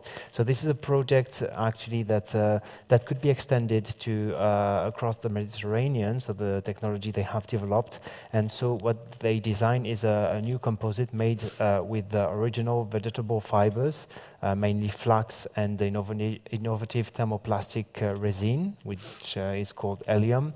That they can separate from the fibers and regenerate by simple pulverization in dissolution process. This one is very innovative example, and we thought it was very relevant to mention it. Well, we're not going to spend too much time on these examples because we don't have so much time, and we want you to grab a coffee afterwards, as we said. So just another example, perhaps this one which belongs to the reuse category, which is called roulement frite. And the idea they had actually, which is also very innovative and very interesting, was to reuse frying oil that they collect through restaurants, canteens, and many places on land, and they use it to create soap and to clean the boats. So yeah, this is also especially they use it as a degreaser and stain remover for boat hulls in particular. Then last example we'll be speaking about, which is also linked to the reuse category, is the Bato Initiative, which is a very nice one as well, which is actually a French company based in Pays de la Loire. And what they do is to reuse recreational and boats especially for accommodation and tourism purposes. So they use them exclusively on land, and they give them to restaurants, bars, and so on for tourist purposes. So they can be turned into accommodations or how do we call it? Infrastructures, facilities for bars, restaurants, and so on. And so now we will move to the next example that Magali will present. Thank you, Emmanuel. So regarding the fisheries sector, we wanted to highlight the Econil initiatives. Well, this is the Italian version, but there is also the French version that is Filan and Fab. Both companies, they are working on the regenerating nylon waste, so basically taking out fishing gears made of nylon, because there are many polymers, also several polymers used for fishing gear. So they are focusing on the fishing gear made of nylons and mixing it with other waste from textile production. They succeed to create a new yarn having exactly the same characteristic as a nylon made of virgin raw materials, so through process of depolymerization. And this is very interesting because before we were saying that we need to keep the value of material in the cycle, and actually this initiative succeed now to out of product at the end of life to regenerate them and having the same characteristic than virgin raw material. So this is very promising. They also highlight the need for better design of fishing nets so that they can also improve their process. Another initiative would be regarding ports. So here we move outside of the Mediterranean, but actually it's a very interesting initiative that has, I hope, a potential for application in the Mediterranean. So in the port of Amsterdam, they have a department for circular economy. And some years ago, they wanted to innovate and reinvent a bit the role of port, and they created this product initiative where they wanted to attract a startup in a scaling up phase. And they created a plug-and-play location where businesses can be there, and they created a community of emerging of startups that started to exchange, and actually they succeed to have very interesting companies, and now they're also supporting their the financing of those initiatives. And some years ago, they decided they were so successful that they decided to create a new plug-and-play location regarding bio-based initiatives. So this is, I mean, to highlight the role of port also as hub for innovation and for hosting a circular startup, because a lot of material is circulating in port. So this is a very, very interesting location for that. And the last example is related, well, to the digitalization. So here is a very interesting example on how digitalization can support circular economy. This is a French company that basically is the business model is matching the offer with the demand for spare parts for pleasure boats. The recreational boating is also very traditional sectors, and they were looking for spare parts through a paper catalog, and the promoter of this initiative decided to create an online platform that can put in contact owners of pleasure boats looking for spare parts, so that they can increase the life of their boat. So this is also interesting because they are now trying to link also with the end of, there are a lot of recreational boats at end of life, and nothing is done with them for the moment, and they are trying to also recover pieces from those boats so that they can be reused in boats that are already in use. So now we are going to move into the last part of the presentation regarding the recommendations. Yes, so as we were mentioning, so one of the big parts of the report focused on the examples, and then based on all the analysis that was made by our experts, and based also on the results of the project we were looking at and all these good examples, we came down with some recommendations focusing on different aspects that were addressed by the report, and I would like, perhaps to mention some of them there.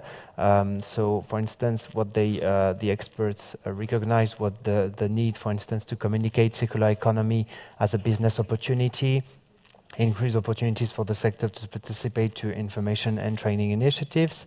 Another need was to fully implement existing strategic and policy frameworks and further develop of the appropriate sectoral policy strategies and action plans. Then also a need to frame circularity into coherent policies at national and international level, share practical and understandable knowledge and know-how, link academia studies analysis with blue economy industries, and promote sharing of best practices of technology and eco-design. And then also develop standards for circularity or expand existing standards for new products and services. Yeah, among the needs, there were also what was identified was the need to promote sustainable industrial development, design and implement circular business models, for example, by retaining product ownership, extending product life, designing for recycling.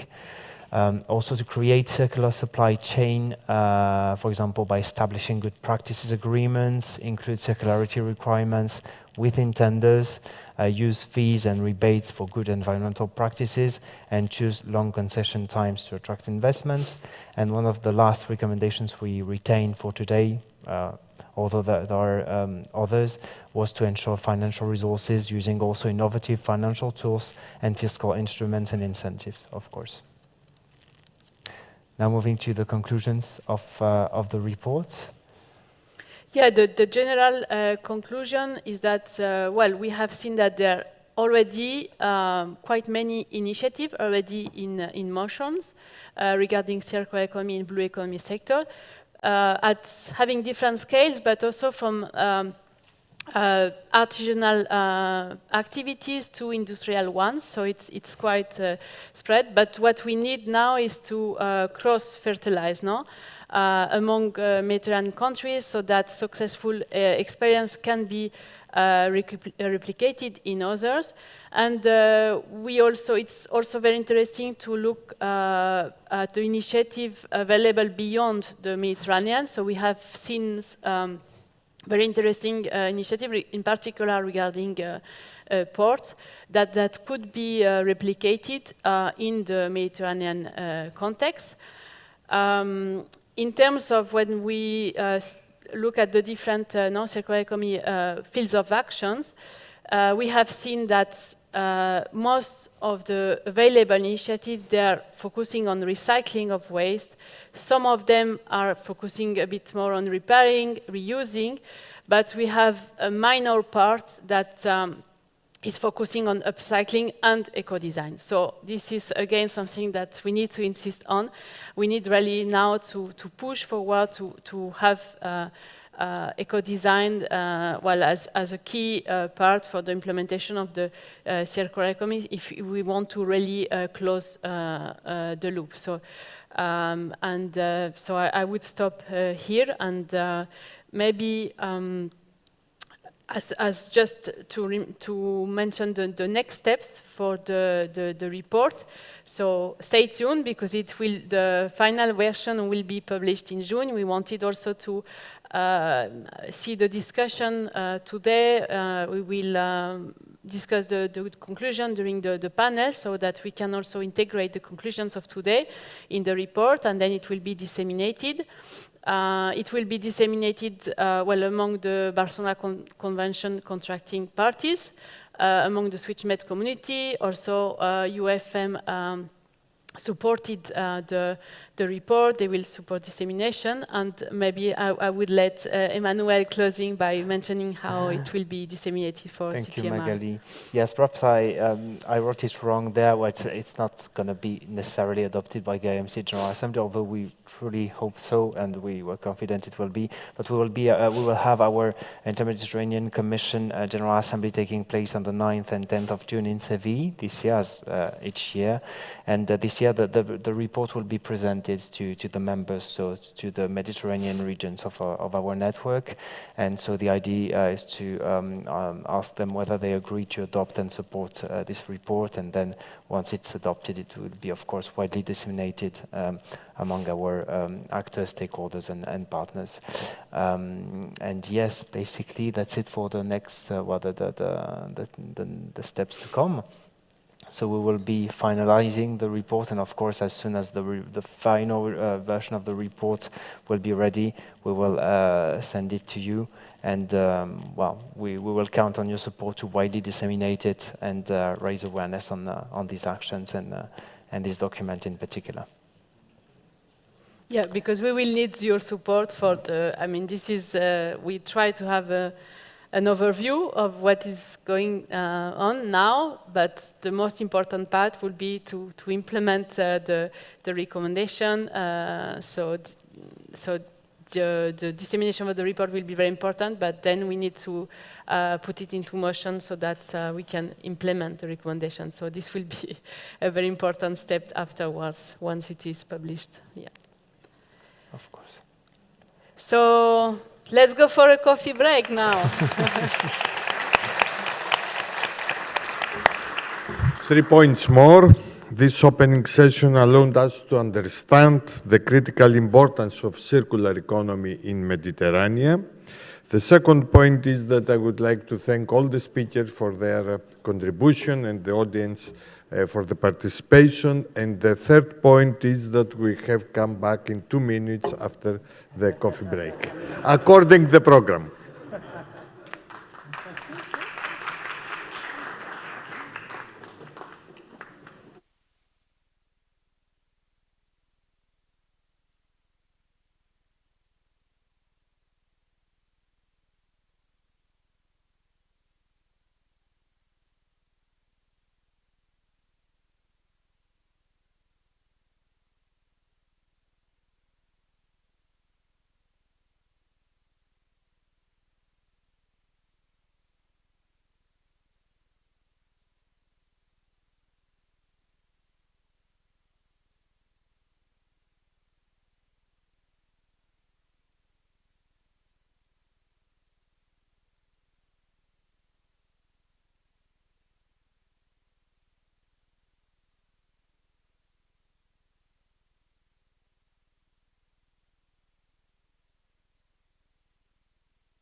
Hello, everybody.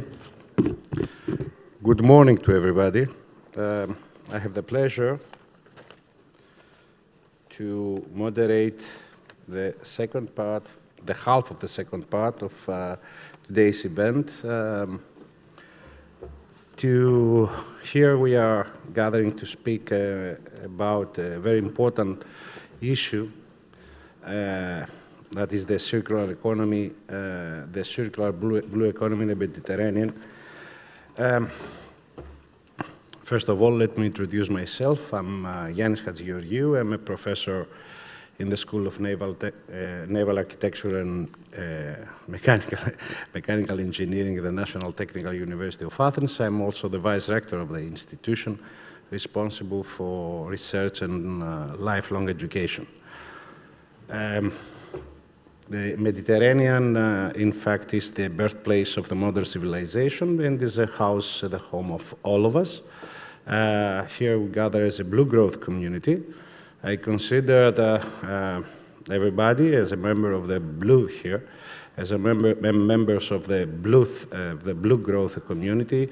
And aside from the great history of the Mediterranean impose and provide several challenges, main challenges, in order to develop for the next generation, the environment. And this, one of these, the tools is the blue growth. So we can use and we can make use of all the challenges and opportunities Mediterranean provides to us. First of all, before I start the special session, I would like to invite my very good friend from Ascame, Luis Miranda Mojas, who is the project manager, for projects and international cooperation area in blue growth. And he will speak about the overview in the blue growth community and innovative blue economy tools. So, Luis, where are you, Luis? Oh, okay.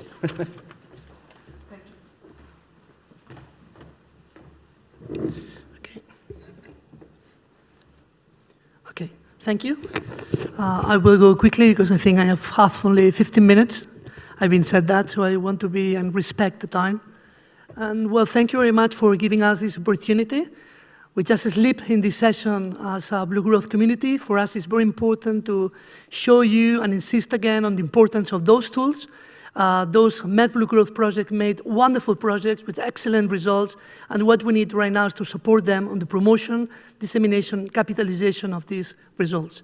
I'm saying capitalization even if it's a complicated word. This is like transferring mainstreaming. It's just for people that are working in those projects, but we need to download our language to the rest of non-professionals to understand what these kind of tools consist of. So, okay. Some just quick words about the Blue Growth community.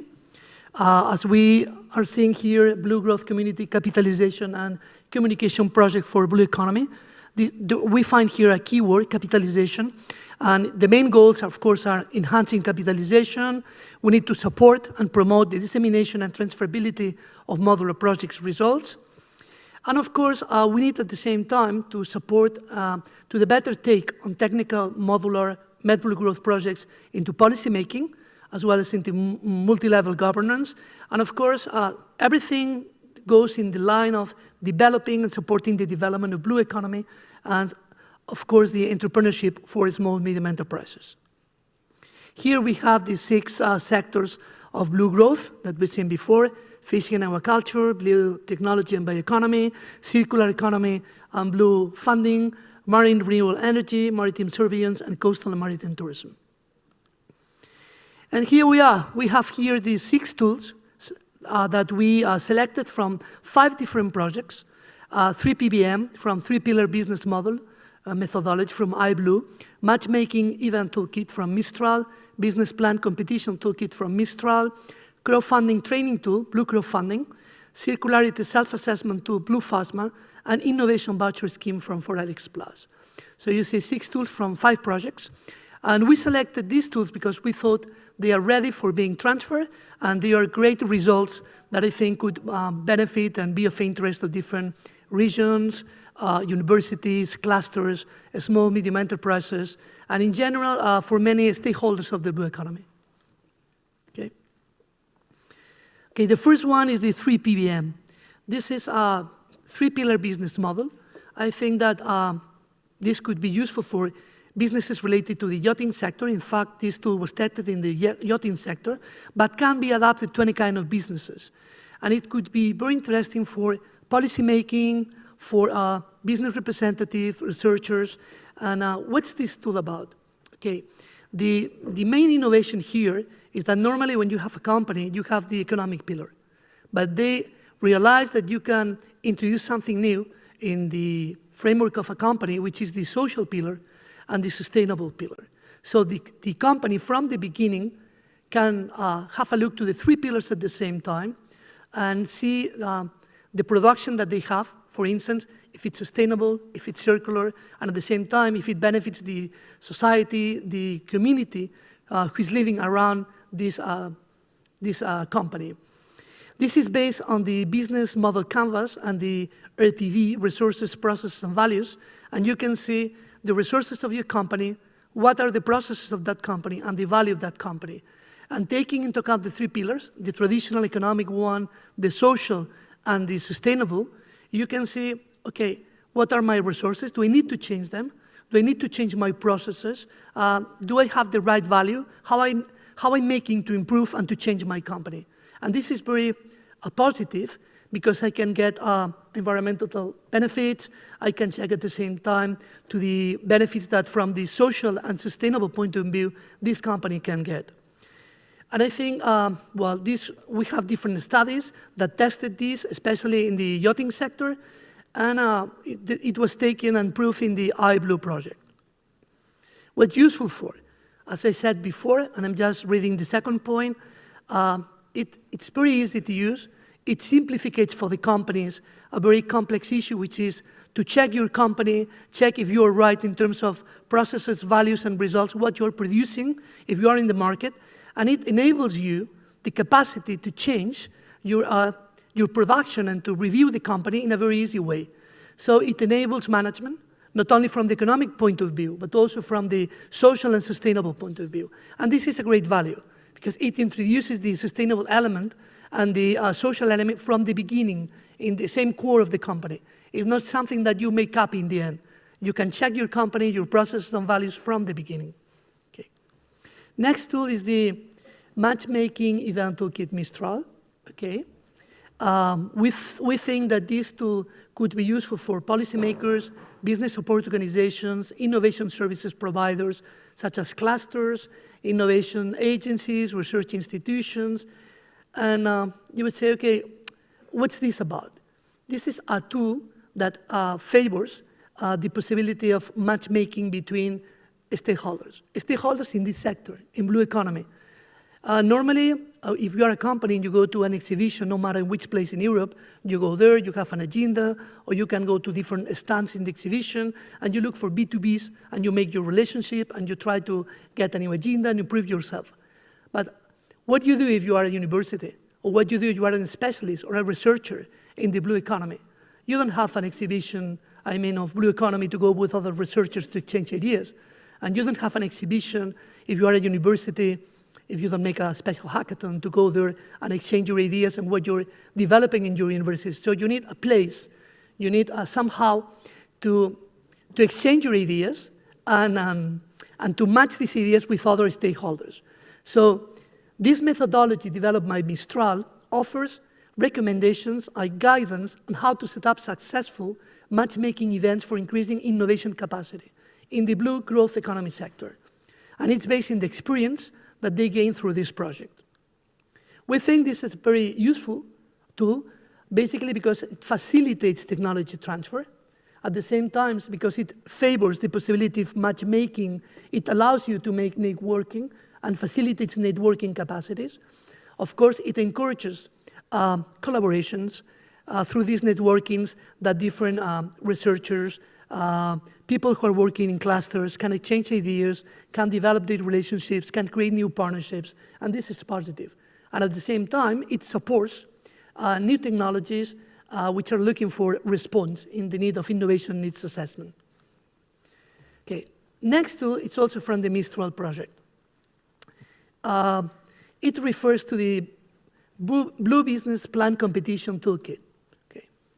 We think that this tool is very effective, and in fact, you've seen before an example of one company who got a wonderful product playing in this competition toolkit, which was Composite, the Italian company from Northern Light, who ideated this kind of composite for favoring the sustainable issue in the sea. And they presented to Mistral. They compete with other companies. They played in innovation, and finally they got the prize, and through this prize they got international recognition. So this is very useful in the sense of innovation, to support innovation among companies in the blue growth sector, and it could be used at regional level for no matter what kind of stakeholders, regions or clusters, to support the introduction of innovation and make companies to compete for recognition. We think it's very useful because it provides detailed information on how to launch and manage a business plan competition. It's based in competition between companies. At the same time, it offers a path of specific training activities and how to make a feasibility study and how to transform an idea into business. This is, in fact, what did that company I showed before, Northern Light Composite. And, of course, it accelerates innovation, because when companies compete for this award, for this prize, they accelerate their innovation path. And they compete it, and in the end, through this competition, you get better results. Okay. We'll go to the fourth tool, which is a very interesting tool. I really like it. It's Blue Crowdfunding. And it talks about alternative funding mechanisms. Normally, when you need money, a company goes to the bank, or maybe they want to go to the public administration to look for a loan or to look for support, or which public funding do we have from the European Union or from other international organizations. In this case, you have the possibility through crowdfunding to look for alternative funding into civil society. So this tool exactly offers you methodology. It consists in a presentation around 200 slides with explanation, which is uploaded online. It's free. And it explains you how you can make the crowdfunding, the different steps that you have, and what kind of crowdfunding you can go for, private, civic, and in which sectors. It's free and available online. And what's useful for it?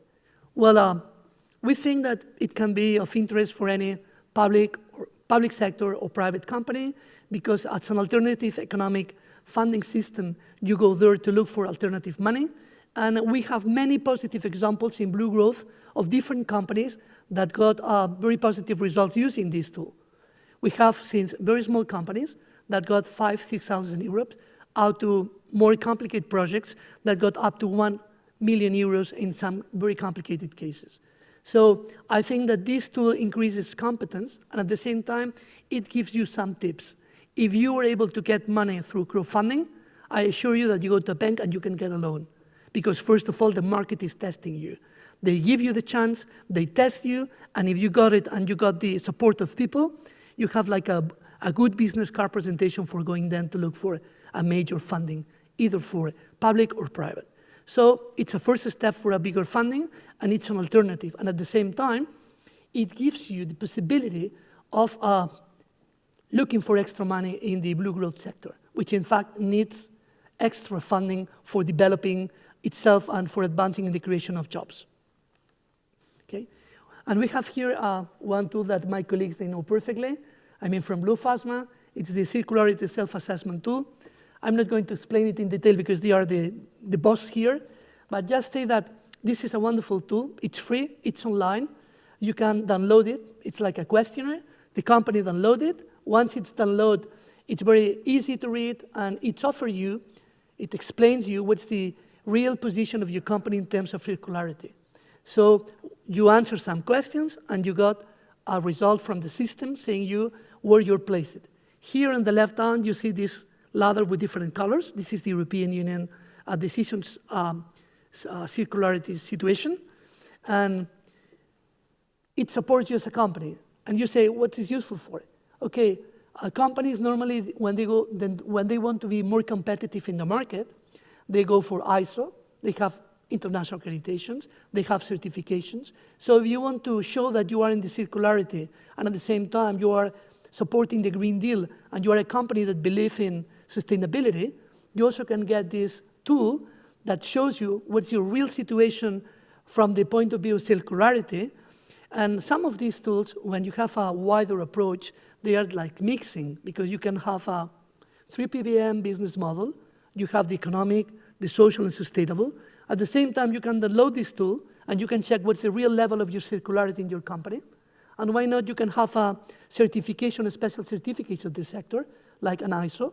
So you are a company that are providing with different tools that support your idea of circularity, and at the same time to give you an impression of where you are in terms of circularity and support of the Green Deal. Okay? And here's the last tool. It's the voucher scheme for Alex Plus. This is a very interesting supporting mechanism, because it's a way of supporting the transference of technology and supporting companies that need technology to get it. Imagine that you are a company and you have a problem, or you want to introduce something new in your company, or you have a technological challenge and you don't know how to introduce it. Okay? You present it to this mechanism, because it was like we have 10,000 euros for those companies that finally will benefit from that. You present it, you are awarded, and then they mix that with knowledge providers that are going to offer you the knowledge that you need to transform your company or to advance and solve your challenge. So this is very positive, because through this way, you support small, medium enterprises in the blue growth sector. You support them to get extra knowledge.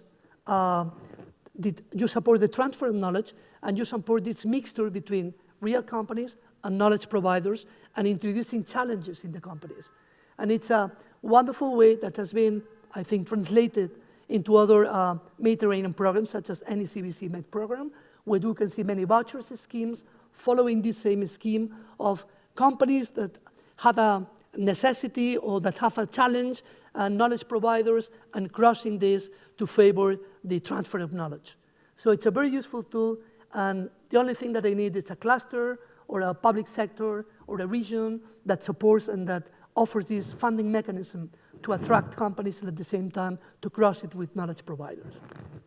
Okay, I want to present the working group that we created regarding the blue economy tools in the blue growth community. We invite all experts, researchers, and people here to participate if they want it. It's in the Marina platform. And at the same time, what's coming next from our community, the next events. First of all, I want to just say that we're going to launch the 16th of May, the Interreg Euromid Academy regarding blue growth community, with fostering and managing blue growth potential in the Mediterranean. It's a 10 modules course that is going to go on from May to June. So we invite you all, and we invite all young people in the Mediterranean and the next generation of leaders to participate. And then just to communicate that we will have our next community event in Kotor, Montenegro, and from the 4th and the 15th of June. We will have the 3rd annual assembly and advisory board meeting with physical presence in the 14th of June. And then we will have the academy, webinar and transfer, which is an hybrid event, the 15th of June. And thank you very much for listening us, and if you have any questions, with pleasure.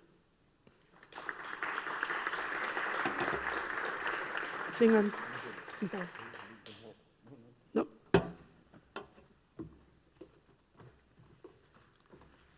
So now we are going to the Bluephasma initiatives. The session is dedicated to the Bluephasma project, and which is entitled, the session is entitled Learnings from the Bluephasma on the Integration of Circular Economy Principles in Fishing and Aquaculture, a quite interesting and challenging issue. The first speaker is Mr. Thanasis Koukounaris, who is the project manager of the project, and he will speak about the main results of it.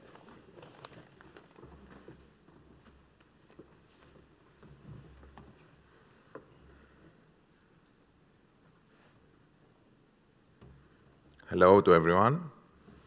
I'm here to present you the project identity and the main results of our project Bluephasma. Great. So, the Bluephasma idea was to empower the innovation capacity of SMEs, maritime clusters and networks, acting in the value chain of the fishing and aquaculture sectors in the North Mediterranean islands and coastal areas, supporting the transition towards circular economy. The project is co-funded by the European Regional Development Fund through the Interreg Med program 2014-2020, and it's part of the Interreg Med Blue Growth community, as Luis mentioned before. Its total budget is more than 2.8 million euros, and we started on November 2019, while our journey ends next month.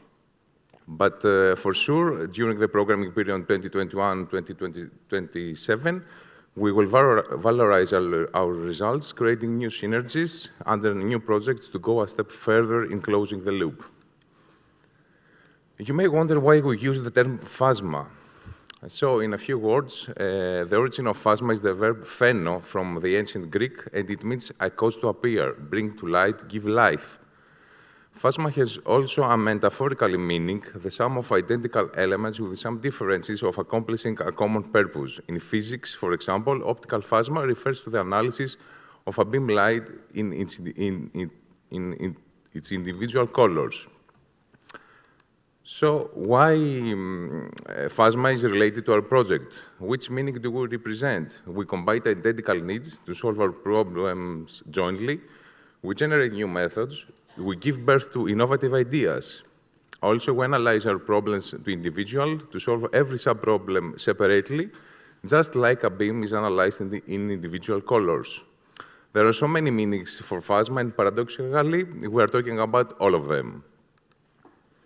Our consortium consists of 14 partners across the North Mediterranean, representing 9 countries, namely Greece, France, Spain, Italy, Cyprus, Croatia, Portugal, Montenegro, and Malta.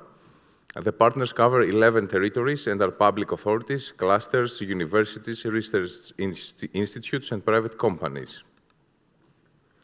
Now, I would say that we had 3 main goals. First, we managed to enhance the innovation capacity of SMEs and maritime clusters and networks by transferring knowledge related to blue circular economy, recording their level of circularity and willingness to invest in circularity, and by supporting financing.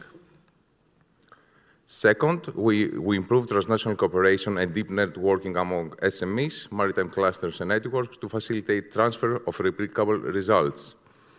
Third, we're capitalizing on Bluephasma testing and transferring results to shift policies of fishing and aquaculture sectors towards circular economy. Now I'm going to present you some of the Bluephasma concrete results. We developed a Bluephasma circular economy consolidated knowledge base, which systematizes best practices, tools, and solutions in the fishing and aquaculture sectors. Later, my colleague Konstantina will present you in detail the knowledge base and the rest of the tools that we developed during our project. We developed the Bluephasma Living Lab methodology and launched the Bluephasma Living Labs, integrating research and innovation and creating user-centered open innovation ecosystems focused on increasing circularity in fishing and aquaculture. We established the Bluephasma network to facilitate experience exchange and networking among all active actors in fishing and aquaculture sectors.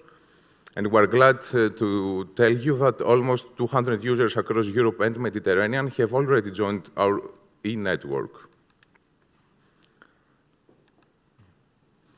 We created the Bluephasma Circularity Self-Assessment tool, which acts as a unified measure of SMEs' readiness and willingness to invest in circular economy. It's a decision support tool, as Luis said before, and it is highly transferable to other coastal and insular areas. Already, more than 100 SMEs, 114 SMEs actually, in fishing and aquaculture value chain have already tested it. We provide existing financing programs and funds information to our platform's users and available opportunities for projects funding in blue circular economy and for business investment in research and innovation in the key blue growth sectors that we are working on. And last but not least, we boosted effective synergies between businesses, research bodies, and public authorities during the Bluephasma Living Labs and also during the transferring phase of our project.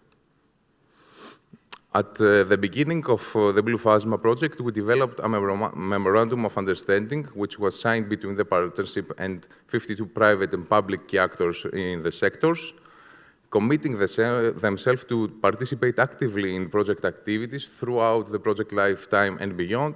And this is exactly what they did, and they support our project till the end. During the testing phase of our project, we calculated the generalized level of circularity and companies' willingness to invest in circular economy in 11 Mediterranean participating territories using the Bluephasma Circularity Self-Assessment tool. In this way, we covered the lack of data in the area as regards circular economy, which was something really important. The results showed that the generalized level of circularity is quite low, and the average company implements a green economy and eco-thinking model. However, stakeholders are receptive and ready to invest and search for new solutions that can support them in shifting towards a circular economy, so this is something, let's say, positive from their side. As regards the Bluephasma Living Labs, we had 11 thematic living labs established in 11 territories in the 9 Bluephasma participating countries, aiming to trigger behavioral change by transferring existing knowledge. The topic of each living lab was defined based on the needs of the local stakeholders after surveys made by the Living Labs initiators, the Bluephasma partners. The 11 user-oriented open innovation ecosystems strengthened transnational cooperation and networking among several types of stakeholders of the blue circular economy market, as shown in the pie in the slide. And various actors joined the Bluephasma Living Labs, and we managed to involve in total 357 stakeholders. In general, the main needs that were derived during the first phases of the Living Labs were the development of an integrated approach with the creation of synergies between national authorities, research centers, and the private sector, and the support offered to fisheries to design regenerative production systems without depleting fish population or damaging marine ecosystems. Another need was to improve, simplify, and make more accessible the system of European funds aimed at the sector, limiting bureaucracy to a minimum, which is really important. And finally, the development of personalized SMEs action plans for entering circular economy, providing technical advice on best solutions on the market.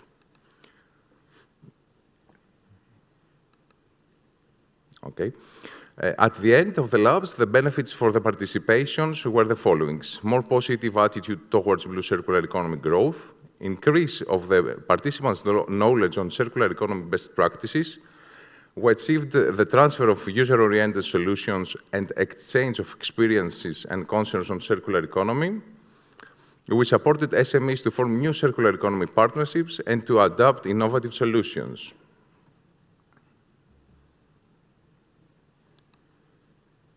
In this slide, we try to conclude the results of the Bluephasma Living Labs in 3 sentences. It was something difficult for us because we had too many things to say.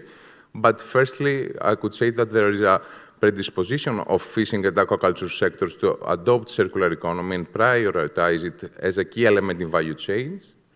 Secondly, a major barrier to a sustainable development of the sector is the current framework of technical, legal, economic, and financial support.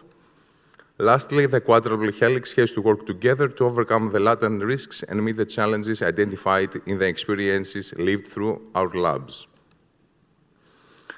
Before ending my presentation, I will mention 3 highlights of the Bluephasma capitalization phase. We developed concrete policy recommendations related to circular economy principles, integration, and funds allocation for business investment in research and innovation in fishing and aquaculture, mainly for regional public authorities.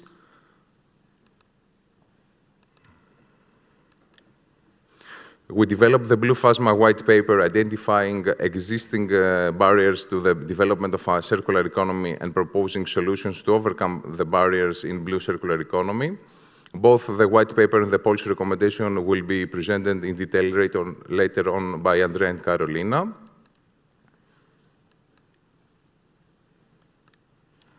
doesn't work. Okay. Also, we developed the Bluephasma agreement, a letter of commitment being signed these days by identified policy actors committing to project take-up actions and policy shifting. Thank you very much for your attention, and don't forget to be circular to benefit your businesses and save the blue ecosystem.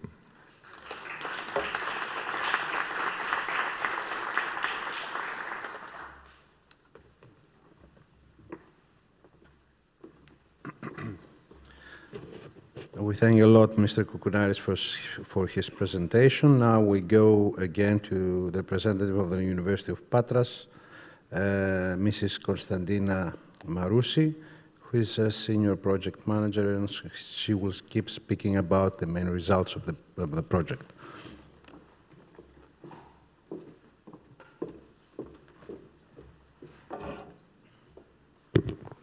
Hello to everybody. As our moderator said, I'm Konstantina Marousi. I'm coming from the University of Patras, the lead partner of Bluephasma project. My colleague Thanasis introduced you our project Bluephasma, and now I'm going to tell you more details about the Bluephasma online platform and the tools that we developed. So let's start. The Bluephasma online platform is designed to host the Bluephasma tools and solutions developed during the project lifetime. These tools are expected to increase blue actors' capacity and reinforce transnational cooperation towards a blue circular economy in the sectors of fishing and aquaculture. It's important to highlight that the Bluephasma platform was developed according to the requirements of its users, so that they are able to interact with the platform actively and effectively. The platform includes the Bluephasma Circularity Self-Assessment tool, the Bluephasma network, the Circular Economy Knowledge Base, the Bluephasma Capacity Building Instrument, and the Mediterranean Circular Economy data, providing data related to the business readiness and willingness to invest in circular economy in the Mediterranean.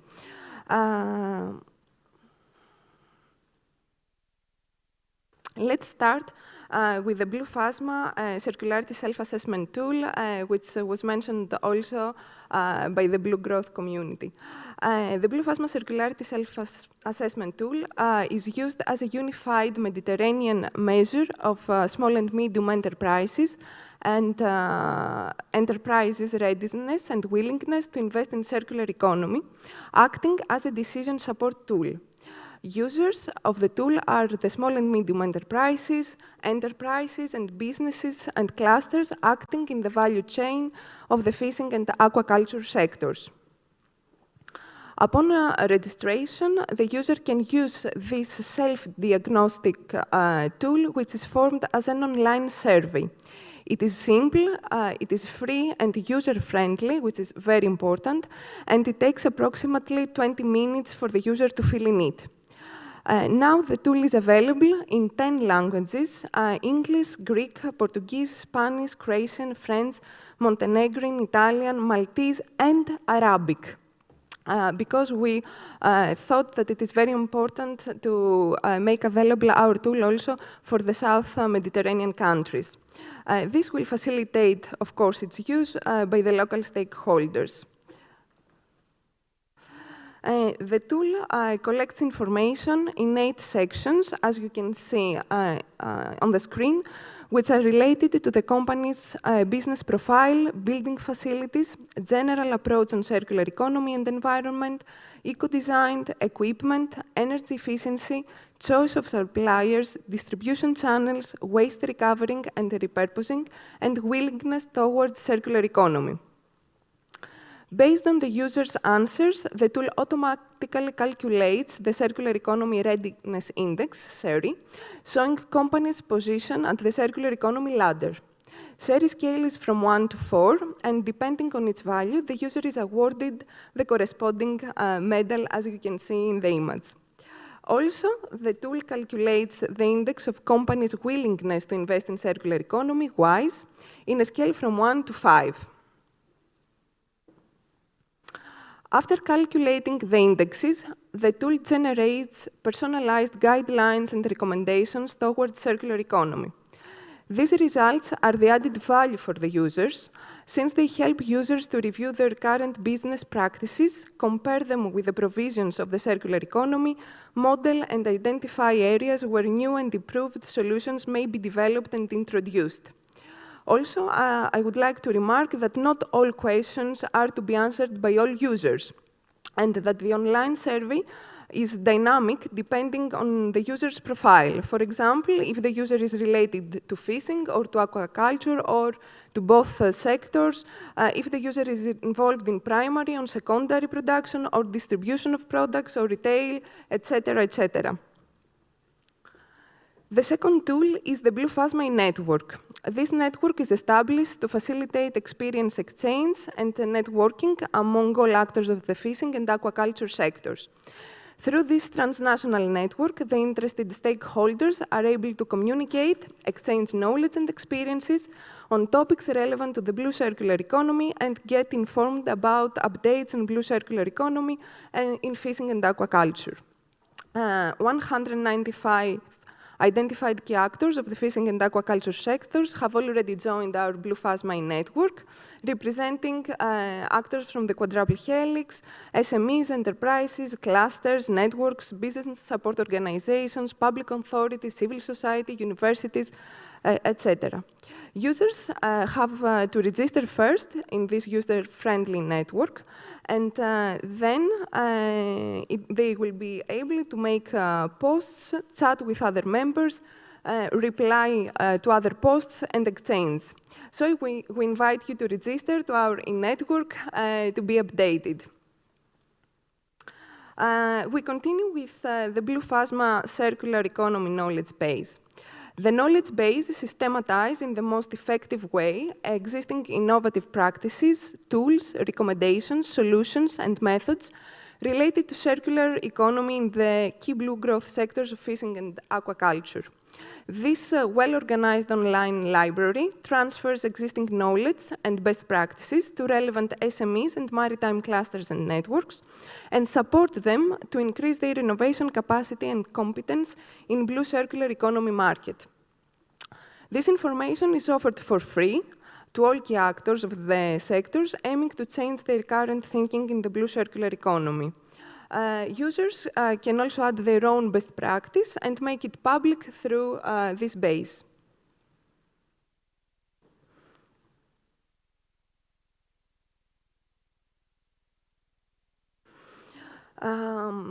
We have included several filters in the knowledge base. The filters include the sector for which the user is interested to search information, if it is fishing or aquaculture or both sectors, the key areas, for example, if the user is interested in primary production, secondary production, retailers, etc., the type of information he's looking for a methodology, for example, an action plan, a tool, the country in which the material was produced, and also can add some keywords for easier searching. And last but not least, we developed the Bluephasma capacity building instrument. SMEs, clusters, networks capacity will be enhanced by this instrument that is hosted also in our online platform. This instrument integrates financing opportunities for research and innovation, business investment in fishing and aquaculture. And in this way, it provides easy access to enterprises, to existing financing opportunities, and tools giving them a head start in forwarding their innovative ideas for funding. In order to find these funding opportunities that we offer in this tool, the user can search in the first database that we offer for available financing programs and funds using the available filters again. A program description, its objectives, the types of projects that can be financed, the type of recipients, and the available budget are described. Also, there is a link to find more information about the specific program or fund which is provided. The user has also the chance to search in our second database for the available calls for project funding. In this way, the user can find current financing opportunities, searching by program name, program category, if it is, for example, an EU competitive program or co-financed program or a national program, a grant, a financial instrument or something else, by calls title, thematic categories, eligible countries, and eligible type of participants. Then the instrument displays all the relevant to the call information, such as the description, the available budget, the co-financing rate, the deadline, the eligible countries, and the eligible partners. And before ending my presentation, I would like to highlight the importance of the stakeholders. For those that you were here yesterday, it is something that we highlighted also yesterday in the brokerage event of the DG Mare. So defining the target audience of the online platform was the main starting point. Since we wanted, of course, to cover the different needs, the perceptions, and expectations of all different stakeholders and users. This is, in fact, it is a critical success factor of the effective use of the different tools of our online platform.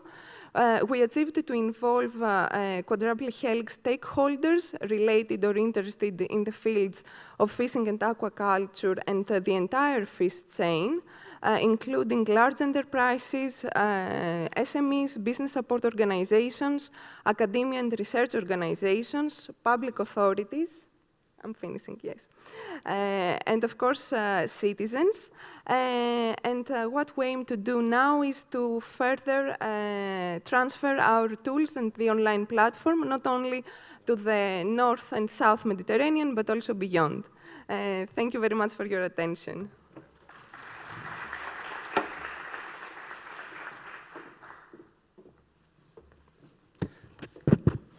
Thank you, Mrs. Marousi.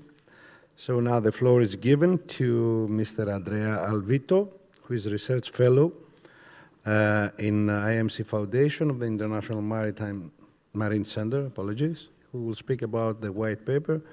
And Mr. Alvito has 10 minutes sharp. Life is not just.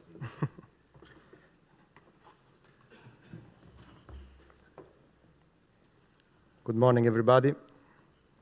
I am Andrea Alvito from the International Marine Center. We are a partner of the Bluephasma project, and particularly we are the partner in charge for the development of the white paper, for the Bluephasma white paper. The document explores the relationship between the principles of circular economy and blue economy through an analysis of relevant sources and dialogue between several players. Fishing and aquaculture play an important role in achieving food security, livelihoods, and economic development. Overall, the European Union marine living resources generated a gross value of more than 19 billion per year, with more than 1,500,000 employed in this sector. The European Union is the fifth largest producer of fishery and aquaculture products, covering around 3% of the global production, and is the first one in economic terms of view.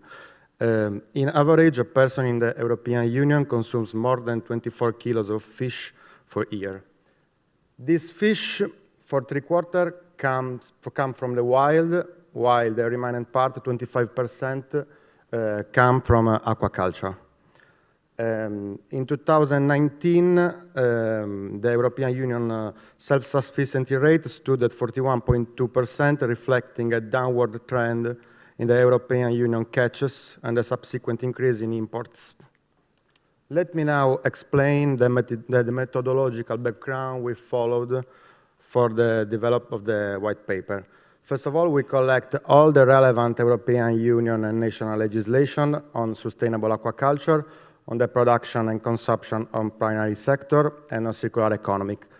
Then we map the relevant European Union initiatives and perform an analysis of the relevant scientific literatures and all the relevant reports on the theme of circular economy.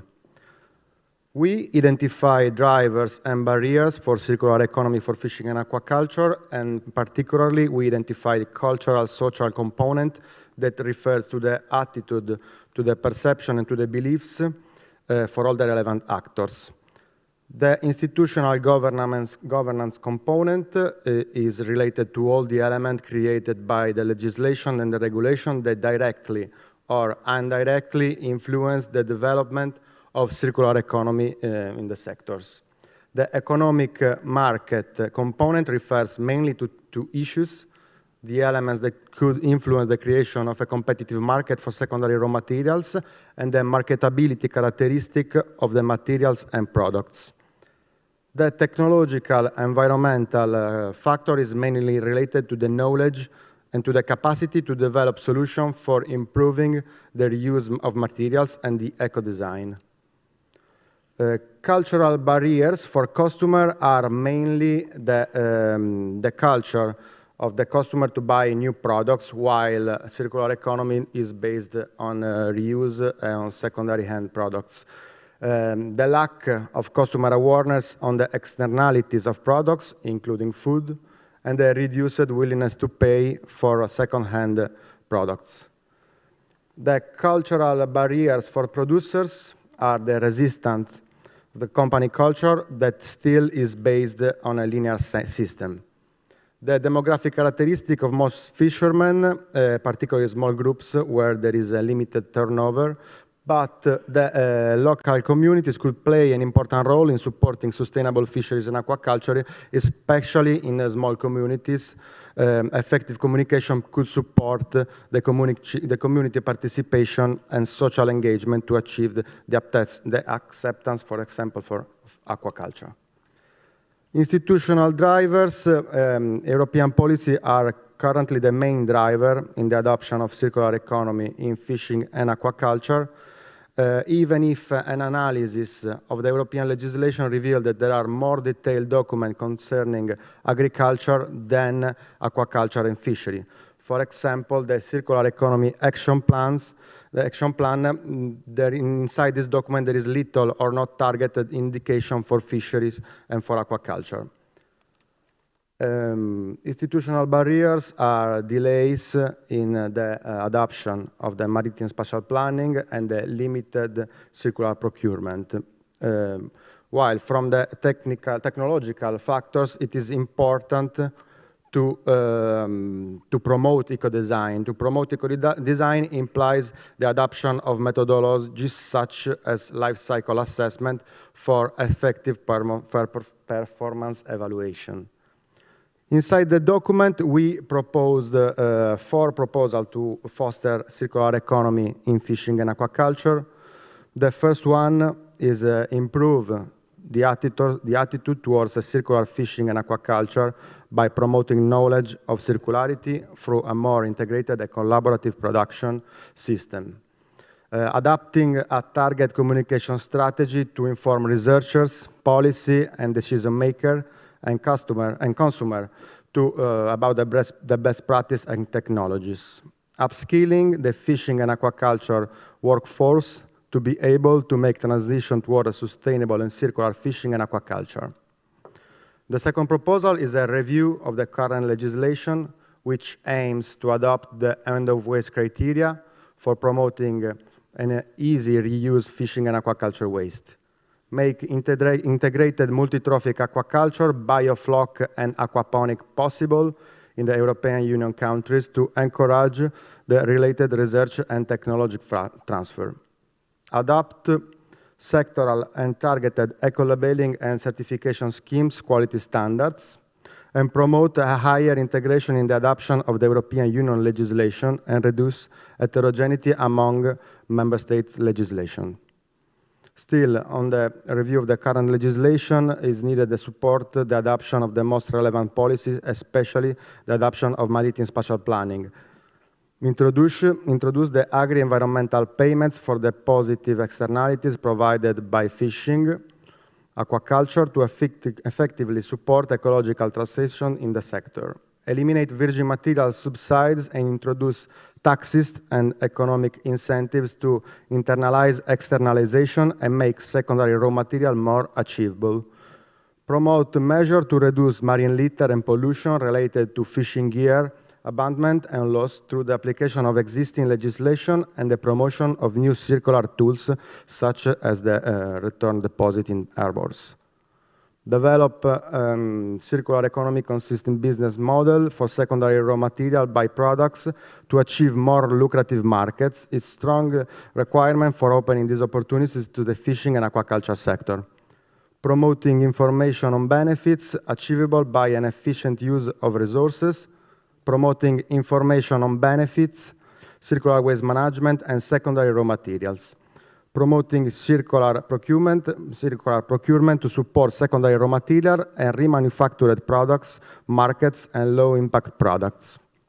Finally, the last proposal is to improve technological aspect through the promoting of eco-design of the whole aquaculture process, reviewing the current life cycle assessment indicators in order to demonstrate the effective performance of secondary raw materials, promoting the diffusion of new materials and tools to reduce environmental impact related mainly to fishing gear, especially for plastic pollution.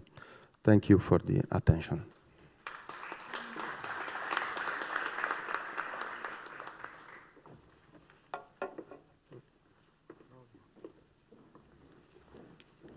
Thank you, Andrea, for maintaining the time frame. So the next speaker is Carolina Perez Valverde, okay, who's a project officer from MedCities, and she will speak about policy recommendations. Yes, thank you very much. Good morning, everybody. It's a pleasure to be here today with the challenge to very briefly introduce you to the final output of the project Bluephasma. These are the policy recommendations. They are the result of distilling all the work that my colleagues have presented and the results of the projects with the aim to identify key issues towards which we can agree on a policy recommendation. So they are very much obviously related to policy, and we have identified them, analyzed them, and worked around them through thematic working groups. That it was the mechanism we put together in this project that incorporated all project partners, but also external experts to get to a final agreement on our recommendations. We have agreed on 12 key issues. I won't be able to introduce you the analysis that is behind each of the recommendation in depth, but I will just provide you with a few, with a glimpse. The first issue that we have addressed is funding. In these terms, we have been especially noticing the lack of reach of the EU circular economy package to the fisheries sector. The fisheries sector is far behind in the application of policies related to reduction of emissions, replacement of fossil fuels with renewable energy, or energy efficiency, and this has placed the sector at a clear disadvantage when it comes to implementing circular economy criteria. This obstacle is already recognized in the EU regulation establishing the European Maritime, Fisheries and Aquaculture Fund for the period 2021-27, which finally foresees funding that targets directly the circular economy in the fisheries and aquaculture sector. We therefore recommend to promote and enhance integration of the European Maritime, Fisheries and Aquaculture Fund with other funds and ensure that the allocation of funding is realistic and adequate to enable the fisheries and aquaculture sectors to transform and incorporate circular economy. After funding, we go to governance. It is an essential issue linked to the mechanisms for applying and managing such a funding. The EU regulations state that responsibility for drawing up and implementing participatory local development strategies should be given to local action groups representing community interest. This regulation also provides for a balance establishing that the composition of local action groups should be such that neither public administrations nor any particular interest group represents more than 49% of the voting rights in decision-making. These mechanisms, it's very important that they are rigorously respected so that the fisheries and aquaculture sectors can participate in a real and effective way in the governance of participatory local development. We therefore recommend to establish effective control mechanisms to ensure that the process of selecting operations complies with the governance criteria laid down in community legislation. My colleague Andrea has already been talking about legislation, the review and harmonization of legislation, because some European legislation is currently an obstacle to circular economy developments in the sector. This is the case of the regulation that prohibits the use of animal waste, of manure, to feed other animals. This standard, that is conceived for protecting human health and feed safety, poses a relevant barrier for the implementation of methods such as integrated multi-trophic aquaculture. We also notice an absence of European legislation in other areas. That is also a problem. It's the case of aquaponics that does not have a clear status in the European Union. And another legislative issue is the heterogeneity, sometimes in the national adaptation of EU legislation. We therefore recommend to review and update European legislation to allow for current techniques and successful innovations that promote circularity in aquaculture with safety for humans and fish. We also recommend to promote greater integration in the adoption of EU legislation on waste and waste treatment and reduce heterogeneity between member states' legislations. The fourth topic, sea waste collection. Over the last 20 years, we have seen numerous initiatives of the so-called fishing for litter taking place in the Mediterranean. This is a work that is done on a voluntary basis by fishermen, as they are the collective more affected by the problem. All success stories show that public cooperation, public engagement, public authorities' engagement is essential. It is essential in many sense to establish means for the deposit and selective collection of the litter once ashore, also to transport it to recycling plants, to establish data collection protocols, to know the amount and types of litter that is gathered, and especially to identify sectors for which the waste is secondary raw material and establish commercial relations with them.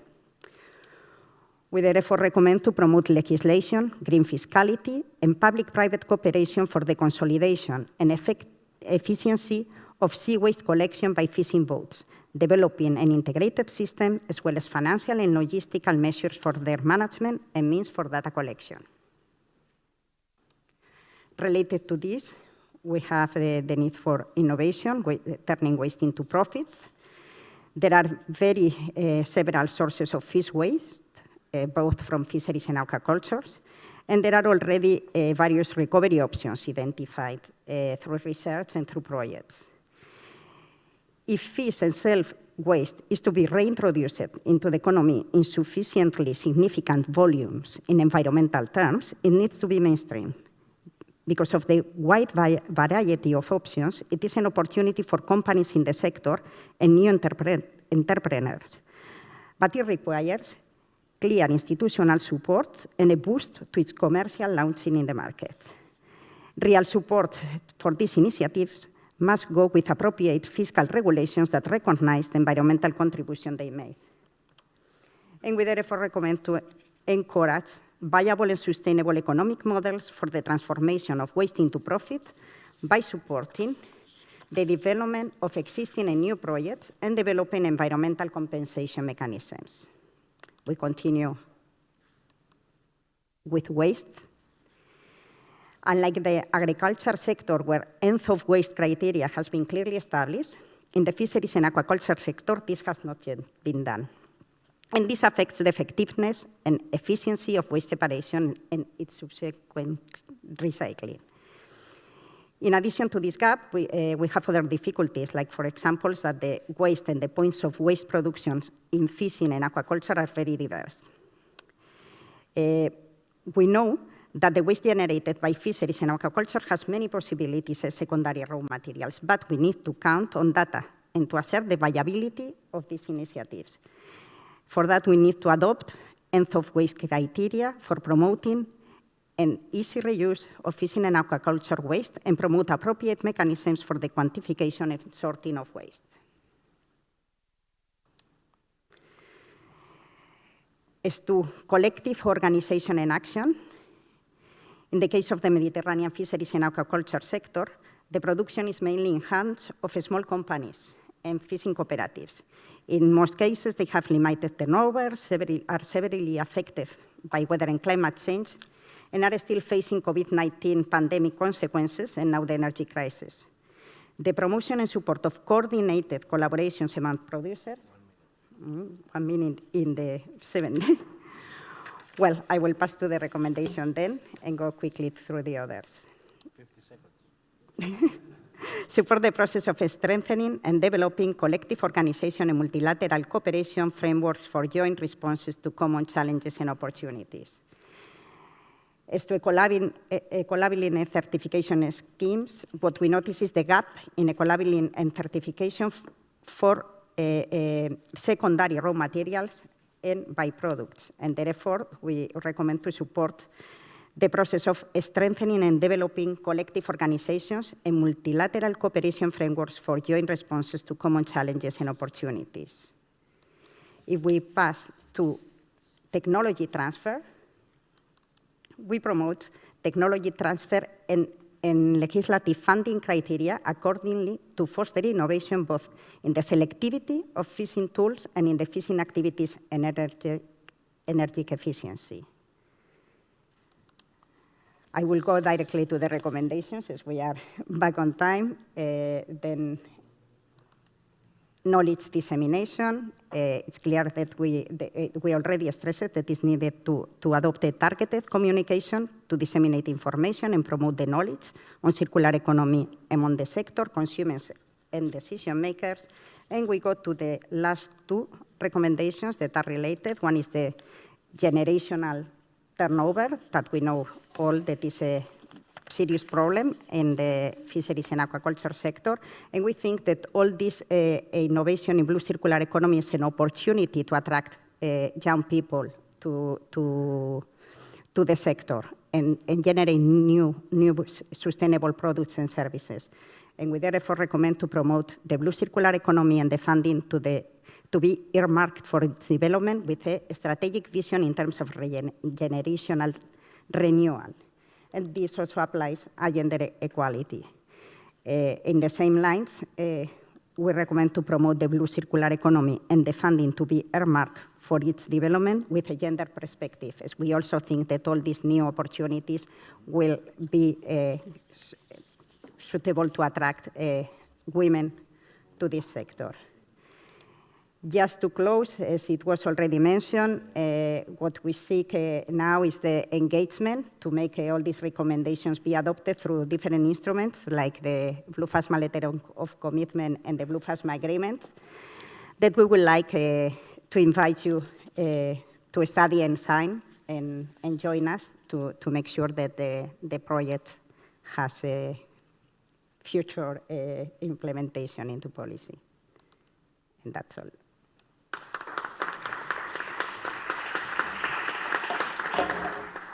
Thank you.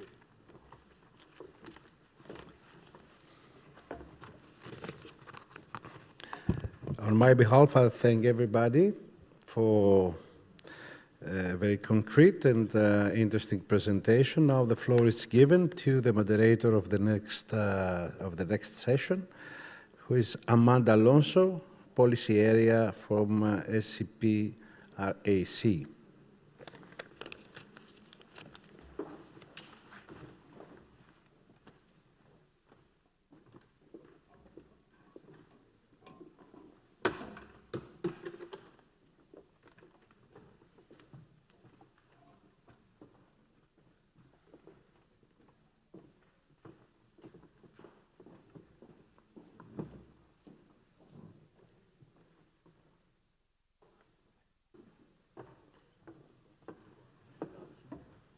Hello. So this next session is going to be in French. So if you need a receptor for the translation, don't hesitate to go and take one. My colleagues are there. Donc, mesdames et messieurs. So, ladies and gentlemen, I bid you all welcome to this session where we're going to talk about the current initiatives from switchment in southern Mediterranean countries. My name is Ananda Alonso. I work at the policy team in what is now called SCP-RAG. Today I have the pleasure of being with Benoit Watelet and Paul Rovira from SwitchMed and Green Entrepreneurship. They'll also present the initiative. For those of you who may not know SwitchMed, it is a regional program funded by the European Union which aims to make economies which are more circular, blue, and sustainable for the region. The idea is to transform the way in which goods and services are produced and consumed. So we want to move towards ways of consumption and production which are more sustainable and circular. And we focus on these countries, Morocco, Algeria, Egypt, Palestine, Israel, and Jordan, and Tunisia. So we're going to talk about the blue economy element of SwitchMed. But first of all, we need to talk about blue economy in general. Blue economy means sustainable economy. This covers all fields of blue economy, all economic activities linked to the sea and the oceans, for which the principles of circular economy are applied. So the idea is to get rid of waste, to maintain, to prolong the life cycle of the materials. I mean, we've already heard all of this. So for us, the blue economy circular is cross-cutting, and we have 4 main sides to the program. The 2 first one, industry and green entrepreneurship, are targeting mostly the private sector. Just to give you an aside, the industry the idea is to use the resources in a more efficient manner to avoid waste, particularly plastic. And when we talk about green entrepreneurship, the idea is to develop more sustainable business models. Now, on the politics, science, or policies side, we've already developed MedWaves. And the idea is to prepare recommendations on the integration of circular economy principles within blue economy and their integration within the Barcelona Convention. That is the regional side. And then we have the national side by UNEP with pilot projects. Then another activity at regional level is the WeMed Prize. The next issue in 2023 will be on blue economy, and the idea is to provide more visibility to innovative solutions for blue economy. And finally, we go to the network access.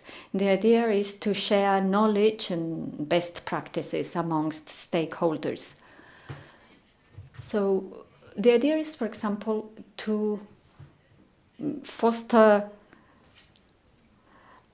the exchange and the sharing of knowledge through MedWaves or the platforms we have on screen. So that is the presentation of SwitchMed. Now I'd like to give the floor to the speakers, but before, very briefly, if I may, I'd like to say that if you have questions, we'll have a Q&A at the end.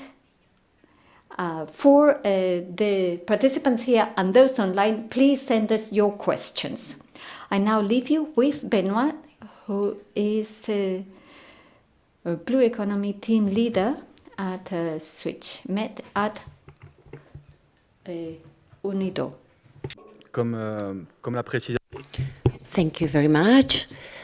As Amanda said, my name is Benoit Viquier. I work in the implementation of the blue economy component in SwitchMed. We work in two different value chains, two specific ones. One is the transformation of fishery products, but we are also working in particular in two countries, as you will see in the different slides. As we have identified this morning, we do have UN IDO that has proven since 2014 the importance and the potential of developing blue and circular economies and the efficacy of resources that can be obtained thereby on several food themes. And there are many, many value chains. And in the framework of SwitchMed and with the collaboration of the Director General Mar, we have developed some specific blue economy components. We work in two countries, Tunisia and Morocco, and we also work in the transformation of the value chain of products. We work in fishery in Morocco and aquaculture in Tunisia. As an introduction, we can see on this slide that there are some trends in the last few years. We have seen some trends. Those trends have been with us for over 30 years, and they affect resources, sea resources that tend to be scarce and less sustainable over time. So that leads to stocks that are not being renewed, thereby affecting our economy. But there is a turning point nowadays in our trend, and we are definitely trying to have fishery stock that is as sustainable as possible. Aquaculture has been very intensive for the last 30 years, so we are trying to promote this sector to make it more sustainable so as to off-balance the unsustainability of fishery and wild fishery, wild aquaculture, so as to make our sector as circular as possible. I would like to reflect on a quote by Mr. Filori, and we can read it together, if you will. In order to preserve the growth basis of our blue economy, we have to base ourselves in economies that are able to transform and transition towards some production systems that can be regenerated and that are not detrimental to fish. So this is a very, very important quote, because it absolutely reflects the general dynamics of SwitchMed in general. What you can see on the next slide are the 5 phases that we initiated at the end of 2020. Our project will probably finish by 2023. We're at the end of the second phase. We're starting out the third phase. Of course, this is not very representative of the volume because phase 3 involves the implementation of our products. So it is the absolutely most important part of the project. We have finished the procurement phase in Tunisia. In Morocco, we're about to finish it, and we have implemented 2 pilot projects that I will elaborate on in the next few minutes. So far, we have managed to map the value chain, and we are reaching to the end of our adventures. So we are working on the creation of proposals and roadmaps in Morocco and Tunisia on circular economy. With regards to phase 1, which has to do with partnerships and involvement or engagement of the stakeholders in value chains. In Morocco, we managed to establish very interesting partnerships. First of all, with representatives of the European Union. We are in touch with these stakeholders and we work in the blue growth dynamics with them. We have also created some partnerships with national governments in Tunisia and also with the General Directorate of Fisheries and Aquaculture. The equivalent in Morocco is the Ministry for Fisheries and Aquaculture, and we do work with them on a partnership basis. With regards to our activities, we have also been in touch with some international organizations and institutions. I would like to say that we do have some examples that are very, very interesting, in particular in Morocco.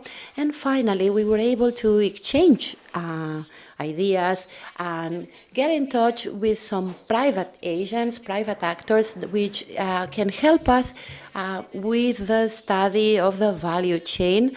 We managed to have consultations with the private sector stakeholders in order to identify both gaps and opportunities.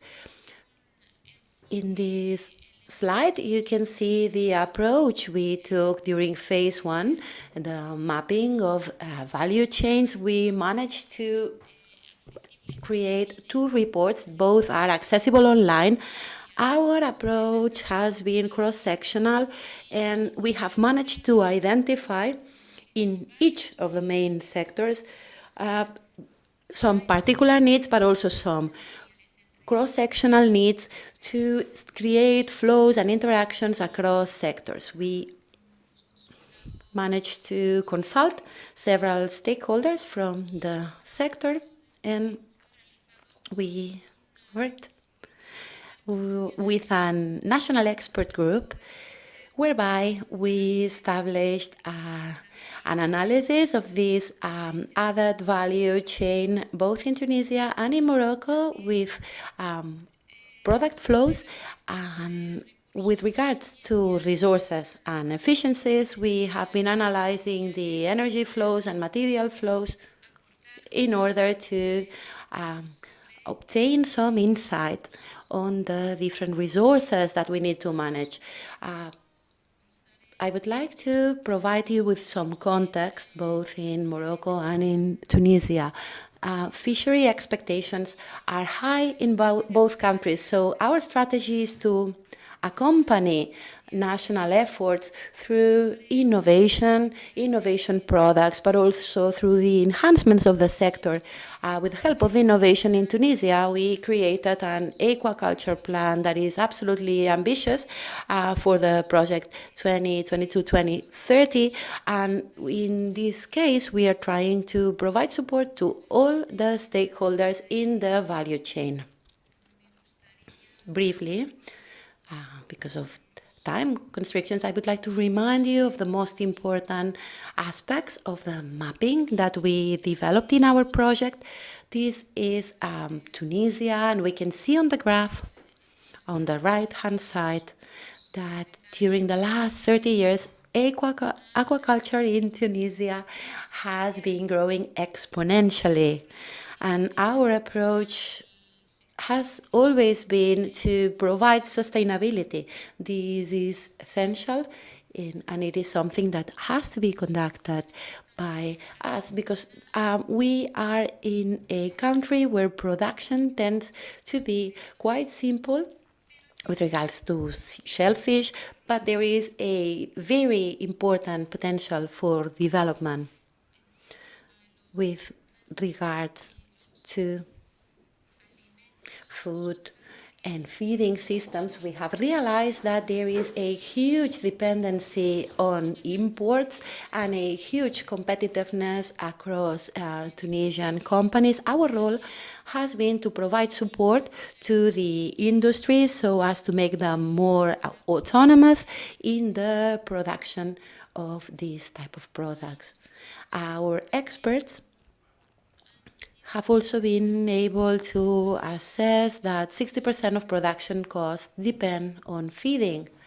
And finally, if I had to choose just one indicator, I would use FCR, which is this fish conversion rate or food conversion rate. Through the exchanges we had with the industry in Tunisia, we realized that this rate was even higher than the average or international benchmark rate. So this rate has become a key rate for sustainable aquaculture because an excess in this rate will absolutely have an impact on the environment, because fishery that is not used is put back on the sea with an environmental but also an economic impact afterwards. Secondly, I would also like to mention that this is a very, very important indicator to analyze competitiveness in as far as the environment is concerned. We have been supporting Tunisia to increase this rate, to support this rate in the fishery sector. In the phase 3 of our product, we have managed to collaborate with Tunisian experts in order to transition towards a more sustainable aquaculture.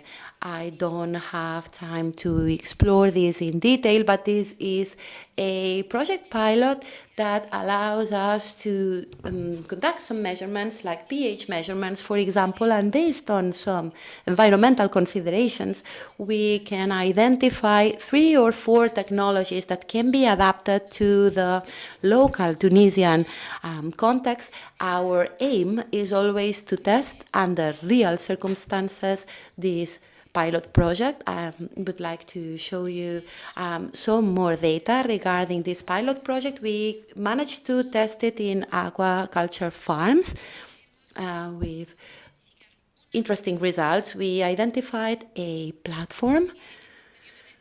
For a period of 9 months, we will be able to test a combination of technologies to assess the best adapted solutions for Tunisia and the best cost-benefit relationship.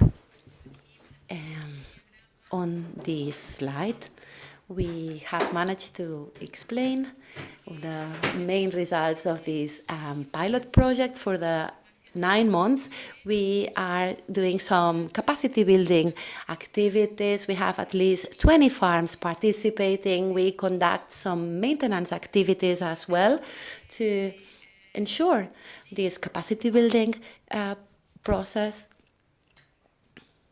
And on the other hand, there is also an online tool for the general public, and in this case, we do have a wider perspective on the value chain, and we conduct some B2B events in Tunisia with international suppliers and to allow them to be in contact with aquaculture farms so that there can be a knowledge and technology transfer towards Tunisia, but also to the Mediterranean basin. I come back to phase 2 in Morocco very, very quickly. I wouldn't like to spend too much time on technicalities, but the value chain in Morocco is absolutely indispensable because it represents almost 8% of the exportation rate. So it is indeed a very important business in Morocco. So it is really important to provide support and give it a sustainable approach. As far as turnover is concerned, we can see on the slide that 94% of products in Morocco are generated by these 2 sectors, which you can see on the slides. 60% of products come from fish oil. Sorry. There are two more sectors that are smaller, but then there is another sector which is really important, like évident de main-d'œuvre, et ensuite réexpédié dans les pays du Nord. Donc c'est pas forcément. This is a manual process in Morocco, but it is not very profitable. That's the sector of brown peeling, which is currently an industry that is in hands of companies, for example, in the Netherlands currently. And we have been focusing on things like canning or freezing industries in our pilot project. We have been working with a center which is focusing on a research and development sector that has been helping us in this regard, and we managed to realize that entrepreneurs in Morocco are willing to develop joint innovation, and through our pilot project we managed to promote convergence across stakeholders that want to work on the circular economy. This graph summarizes what we will start in the next few weeks. This is a pilot project that will last for 18 months. Our objective will be to work with industries, with the scanning and freezing industries, and to stop considering co-products as a product that will be sent to oil companies or feeding companies, but as a byproduct with properties of its own that can have value, because it can add value, especially in the pharmaceutical company, the cosmetic company, in agriculture.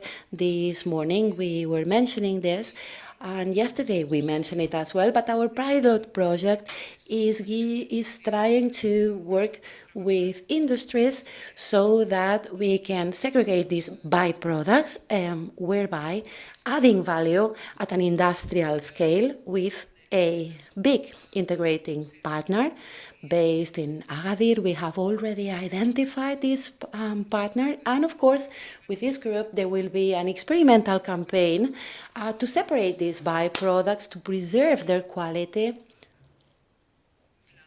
and to manage to have some conversions and identify business opportunities, because these different byproducts can indeed have value and can really become niche markets. We still have to deal with the efficacy of resources, because in the framework of our campaign, our mapping process, we realized that the industry still needs support with regards to eco-innovation technologies for water resources, energy resources, and related to that, in Morocco we will conduct an online campaign which will target the value chain for the general public in order to raise awareness on the need for support towards a bigger sustainability. There is one last slide that represents the last part of our activity. This is phase 4 and phase 5. In 1 year time, probably we will be able to capitalize with experimental campaigns. We will be able to analyze the environmental impact and the real conditions. We will be working with real aquaculture farms so as to have this technical investment, to provide information to industries with regards to CAPEX, OPEX, but also operational costs. We will indeed have more feedback and more information on the return on investment. So we will be able to prove our business case with some aspects that can really show the benefits of this process. There will also be national roadmaps whereby we will be able to provide support to the institutions, because we will be able to provide recommendations coming from the pilot products. And we also have, of course, national and regional communication. This is something we started a year ago through several platforms. And we will indeed continue working on that. We are now very happy to be able to share our initiative at events like today's, and we will be delighted to share more information with you in the future. And finally, I would like to go back to what Paul said, because to us, synergy creation is really, really important. We work with consolidated businesses, and we have realized that in value chains there is a lot of space for entrepreneurship and startups, so it would be really interesting to have these possible exchanges in the future. Thank you so much for your attention.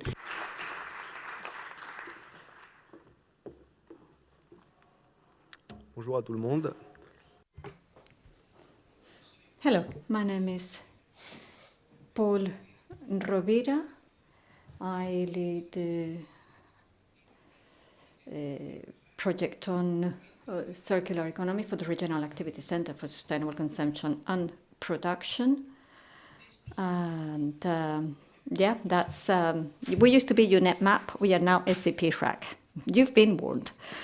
I'm here to talk about what we do in SwitchMed Blue Economy on the side of entrepreneurship.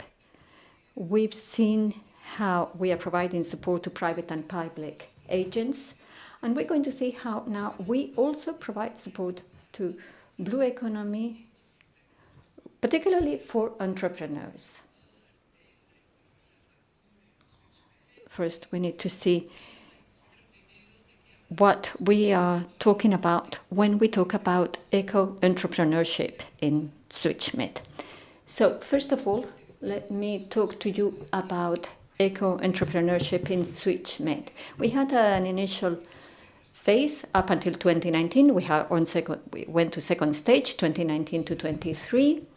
We have a green entrepreneurship element with 3 basic agents. We want to train green entrepreneurs. Over 1,000 entrepreneurs are targeted. 160 will be focused directly on blue economy. The methodology developed by SwitchMed is comprehensive.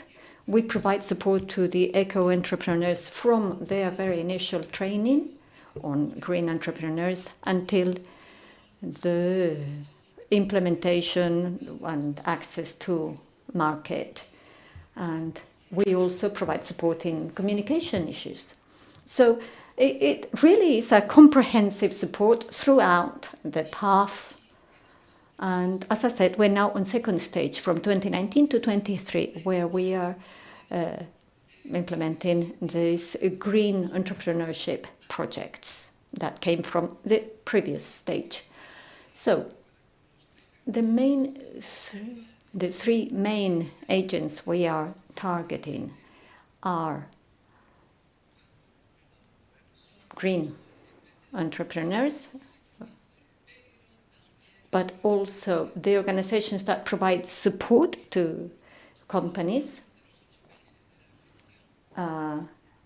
in the different countries. We've heard examples, for example, from Morocco. So from the south of the Mediterranean, we go all the way to the north. In each country, we've developed a network of national partnerships with the organizations that provide support to companies. in this stage, we are trying to integrate blue economy, focusing on this support side and green entrepreneurs, and also the financial agents in the different countries in order to provide access to funding for the entrepreneurs when they implement their projects. So the blue economy entrepreneurial element is translated, as I was saying, by the training of at least 160 eco entrepreneurs, eco agents. We have trainers that come from local support organizations that we trained beforehand on blue economy. Apart from that, we are also currently developing a training module that will be used as a basis for the introduction for these eco-entrepreneurs to the different elements to take into account when they develop their blue economy business model. So, as I was saying, we're going to train 160 eco-entrepreneurs, 20 per country. And at the end of this training process, we'll go through a selection process, and we will select one green entrepreneur for blue economy per country, at least 8 all in all. And that entrepreneur will benefit from funding for technical development for whatever they may need, be it eco-innovation, marketing, or whatever they may need for the implementation of their action plan.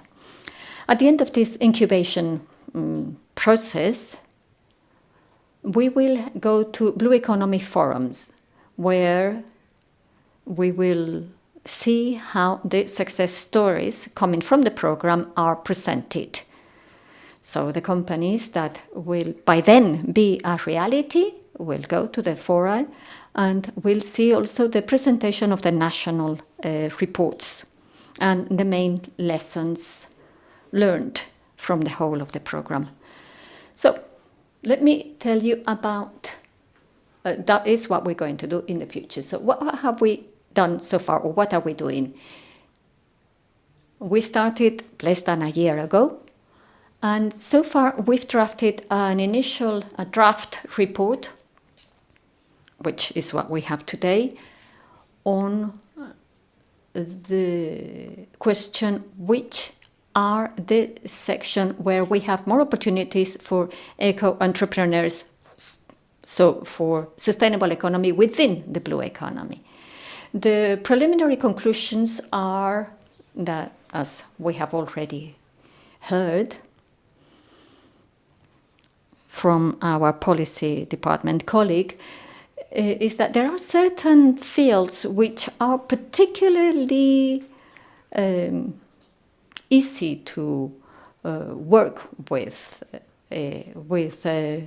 blue economy. We've identified tourism, coastal tourism, most of the tourism in the Mediterranean is coastal tourism, aquaculture, fisheries, port activities as the main fields where the eco-entrepreneurs, who tend to be people with low capital capacity, so they cannot have huge projects. So it is in those fields where they would have most opportunities. For example, in fisheries or aquaculture, or mostly in fisheries, we see lots of small fishing agents, therefore lots of opportunities for small eco-entrepreneurs. Or for aquaculture, we see there a strong capitalist intensity, but there is a strong role played by technologies such as bioflocking or other technologies which are currently being developed. As we've heard from our Bluephasma colleagues, But we still need some headway in current regulation so that technology can be developed. But we have seen that the technology is there, it can work, and the eco-entrepreneurs are ready to implement them in their business models. So there's this initial draft report which identifies in these 8 countries the main sectors where we, the eco-entrepreneurs identified in SwitchMed, can develop their projects. And the next stage will be, based on the conclusions of the draft report, the different countries locally, each local agent that we work with is going to prepare their own national report. So it's going to be much more focused on the local agents, and they'll develop training plans and funding programs in order to have a more locally adapted response, because obviously nationally there are elements which are going to vary drastically from one country to another. To start with, we've launched a report in Jordan. It's just been finished. We're currently launching the report in Palestine and soon in Egypt. And the other countries will follow during the year, hopefully during the summer. So we've seen the future activities, particularly training, the training and the fora, the current activities, which are the ones that we are carrying out now and which will lead to future training and fora. Then parallel to that, and parallel to what we're doing in SwitchMed, we are also establishing alliance with an association, a French association called Fondation de la Mer. It's a foundation which develops together with the Ministry for Seas and the Environment a report on the ocean with 5 indicators and an eco label, which will allow entrepreneurs and startups to assess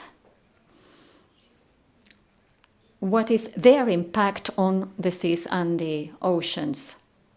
The idea is to develop the Sustainable Development Goals, particularly number 14, and to work only with French projects so far. And the idea is to develop this label within the Mediterranean in order to support the creation of sustainable projects in the Mediterranean economic sphere. This year, we are already training the trainers, the local trainers in the different countries, who will provide training for the eco-entrepreneurs. Then after the training and the incubation process and the creation of the startups, we will provide support for the most successful projects, and we will help them assess their own impact to see whether they can opt to the eco label, the ocean approved label. So that would be an added value to the whole support system that we are creating with the training and the funding support. And yes, I think that's where we are at. We are now teetering on to starting the training and the incubation process for the startups from this summer. And yeah, I think that, as you were saying, Benoit, it's going to be really interesting to see what conclusions are reached from all these cases. I think that both in fisheries and aquaculture, we're going to see very interesting startup projects SMEs, and we will see the synergies that will then have to be fed and supported. Thank you.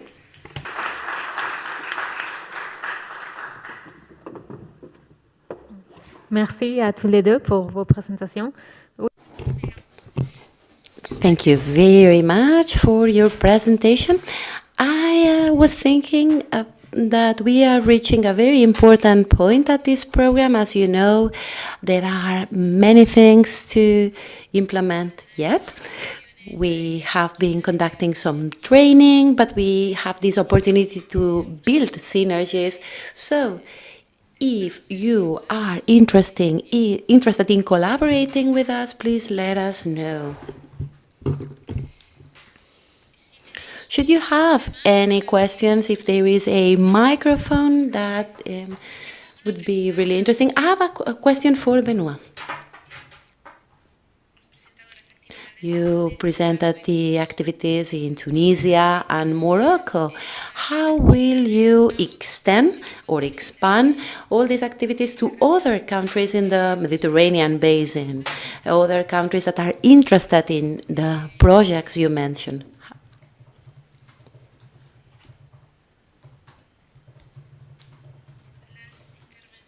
Well, the interventions we are conducting are very advanced. We provide very intensive support, so we cannot work with a myriad of countries because the Mediterranean basin is very, very wide. So we have been focusing on 2 countries for our project pilot project because of the reasons I told you.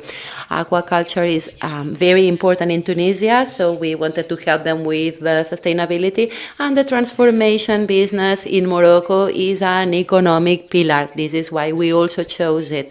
But we think it would be really important to be able to replicate these principles and implement these projects in further countries and in the Mediterranean basin. So when we launched our project, our pilot project, we conducted an online panel with many activities devoted to the value chain as a whole and to the general public. So I encourage other stakeholders in the Mediterranean basin to join our projects, participate in it, participate in these online seminars that we organize both in the field of fisheries and aquaculture. Everybody will be absolutely welcome.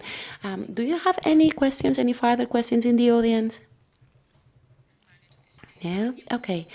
So I can have just one extra question. I would like to ask you both, because you were mentioning synergies, you were mentioning partnerships, but in a more specific manner, have you decided how to establish synergies between the different components of SwitchMed?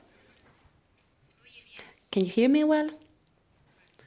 Excellent. Apparently that is not working that well, but in any case, as we said in our presentations at ONUDI, Benoit supports the industrial stakeholders. It is a very important task. We provide support to entrepreneurs, and in principle, they have an idea to build or to create a company. Sometimes it is a very small company, but I believe that the partnership we have with the CE Foundation is a very important one, and it definitely shows that there is a potential for replication. This partnership could be replicated for industrial companies that, for example, work with you. This could be a really good idea. We could get in touch and we can consider this possibility, because we are talking about companies that are mid-sized companies, and therefore, when it comes to partnership building and synergy building, we do have extra opportunities in this value chain. There's this process of treatment of fishery byproducts. And I believe that in this field, there are some startups that have managed to benefit from all this. So there are some niche, there are some areas, some specific areas. In particular, we have leather, the leather industry, fish leather. Fish byproducts could be used for the leather manufacturing industry. So we could try to identify these small specific industries where startups could be created. I absolutely agree with you. I believe it is really important to add this innovation factor in the value chain and in entrepreneurship. It is absolutely important to do so.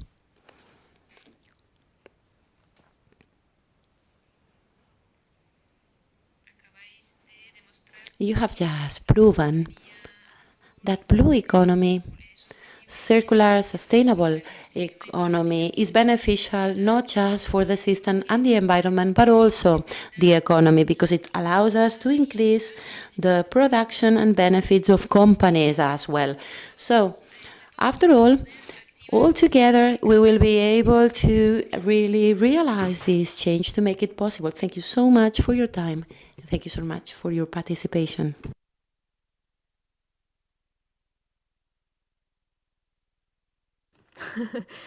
Oui, oui. Donc, c'est la pause déjeuner. Sorry, is the lunch.